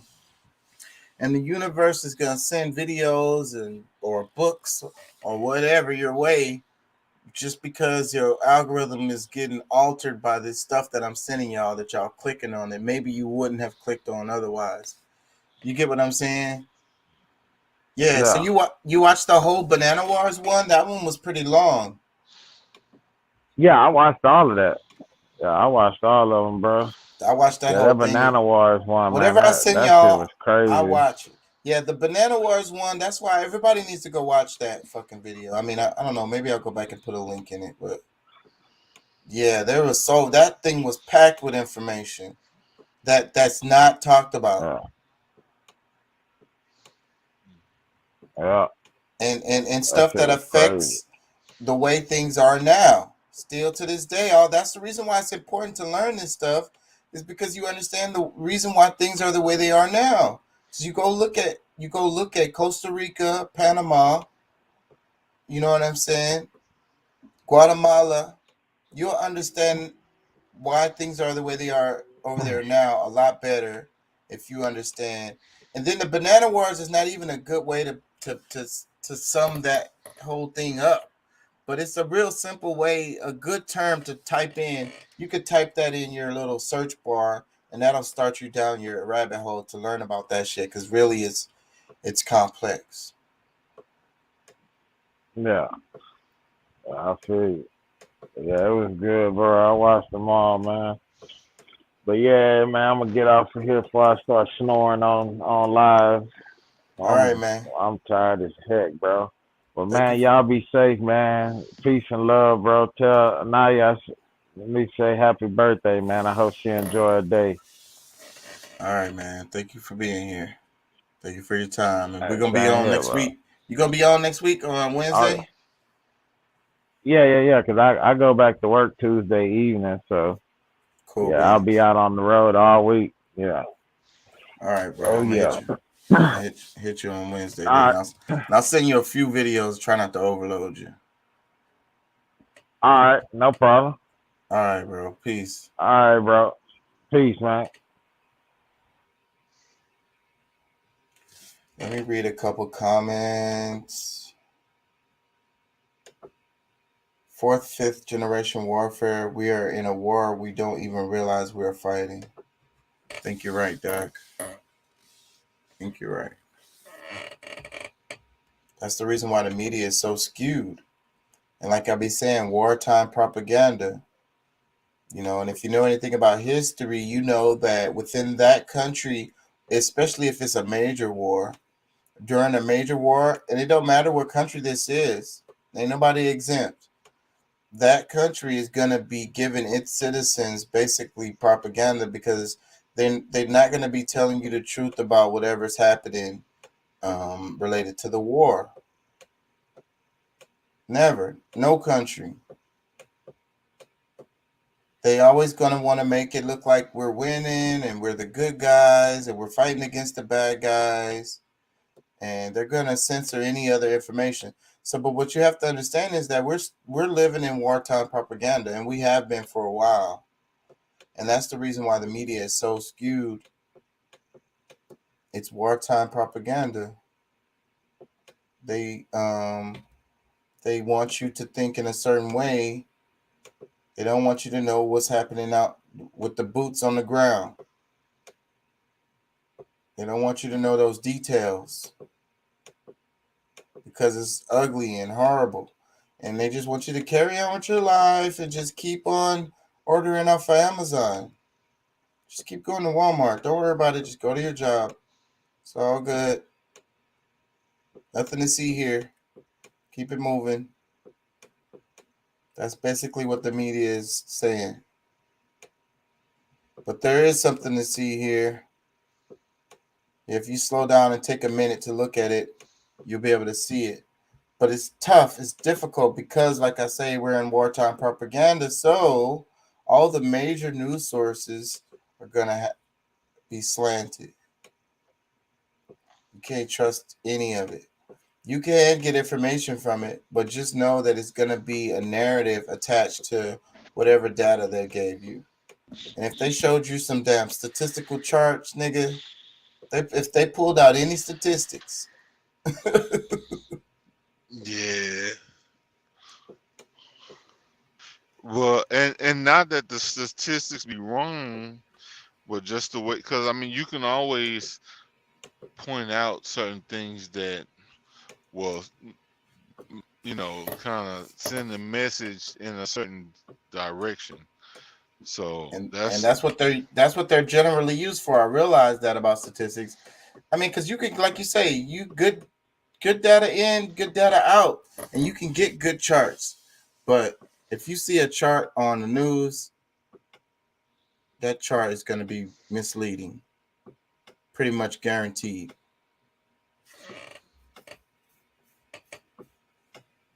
Like, it's going to be even more than that. It's going to be like excellently crafted and beautiful.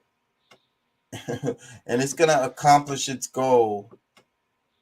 And the goal of that chart is not going to be whatever the talking head is saying.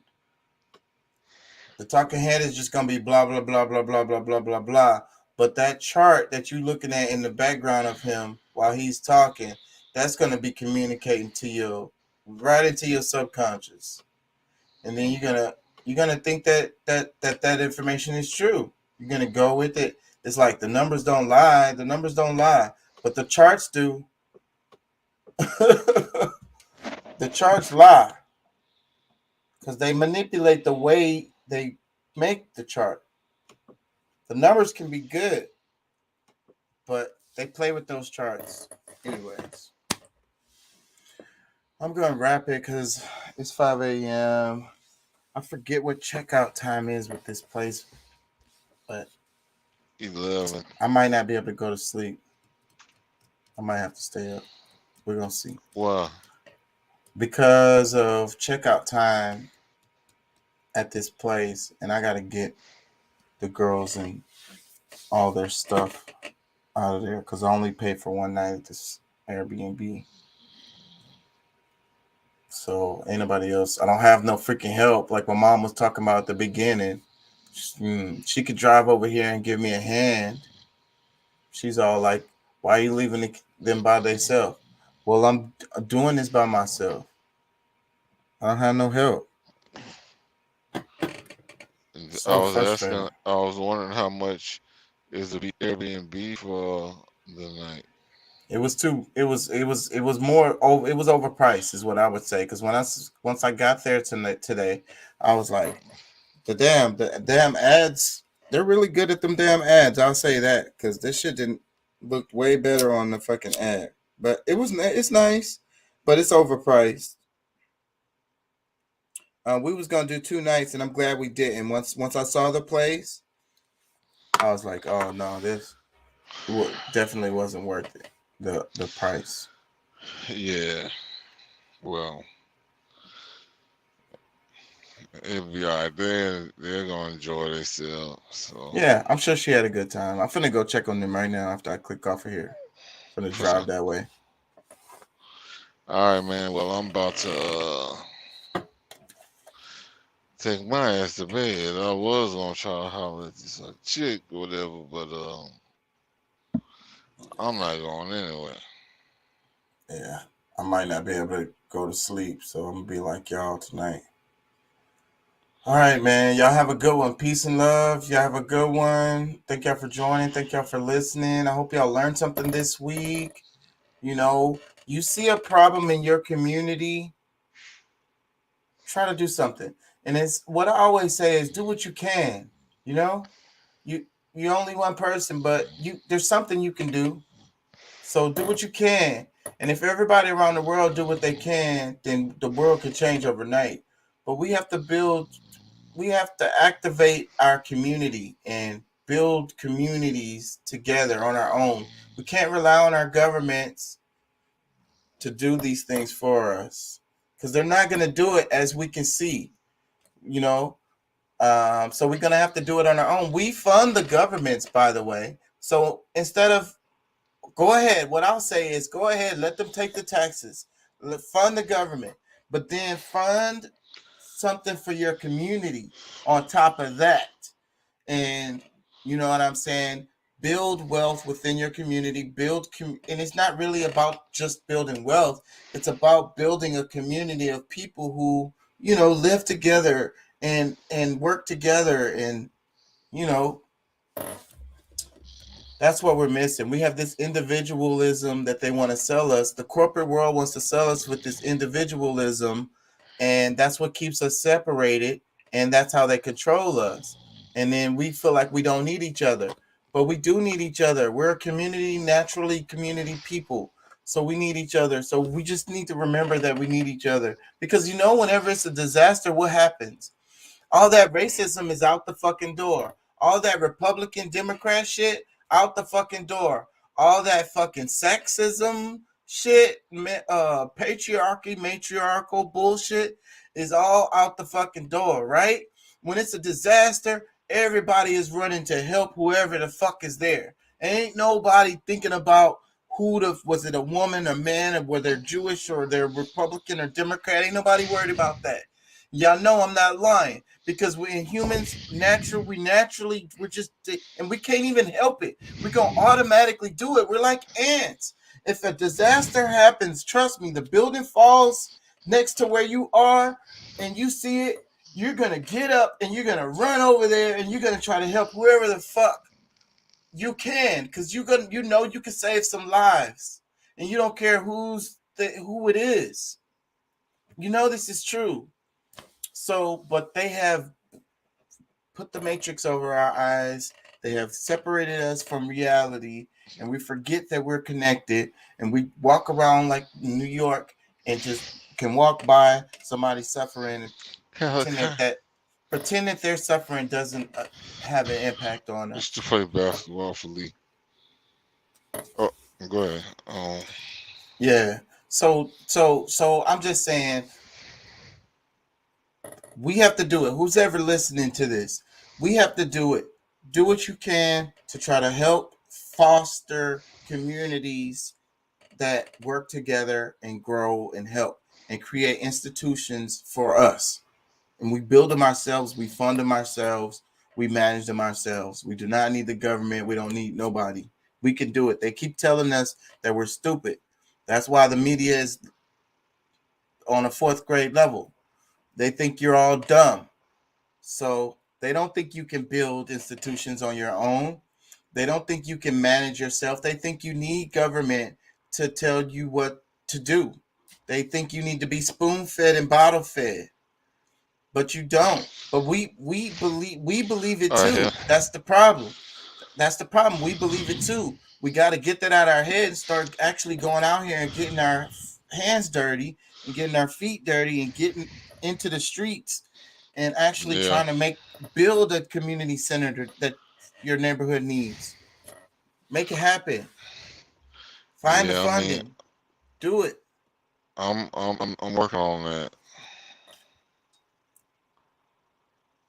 I am working on that. So that's it, man. Peace and love. You have any final words, Doc? I mean, Pat? No, not tonight, man. I'm wore out. I'm tired, and I can barely think clear anymore. So yeah, well, we're right at 5 hours, and I got some shit to do. So I gotta go. All right, y'all. Peace and love. Y'all have a good one. Thank y'all for joining. Like, share, and subscribe. One.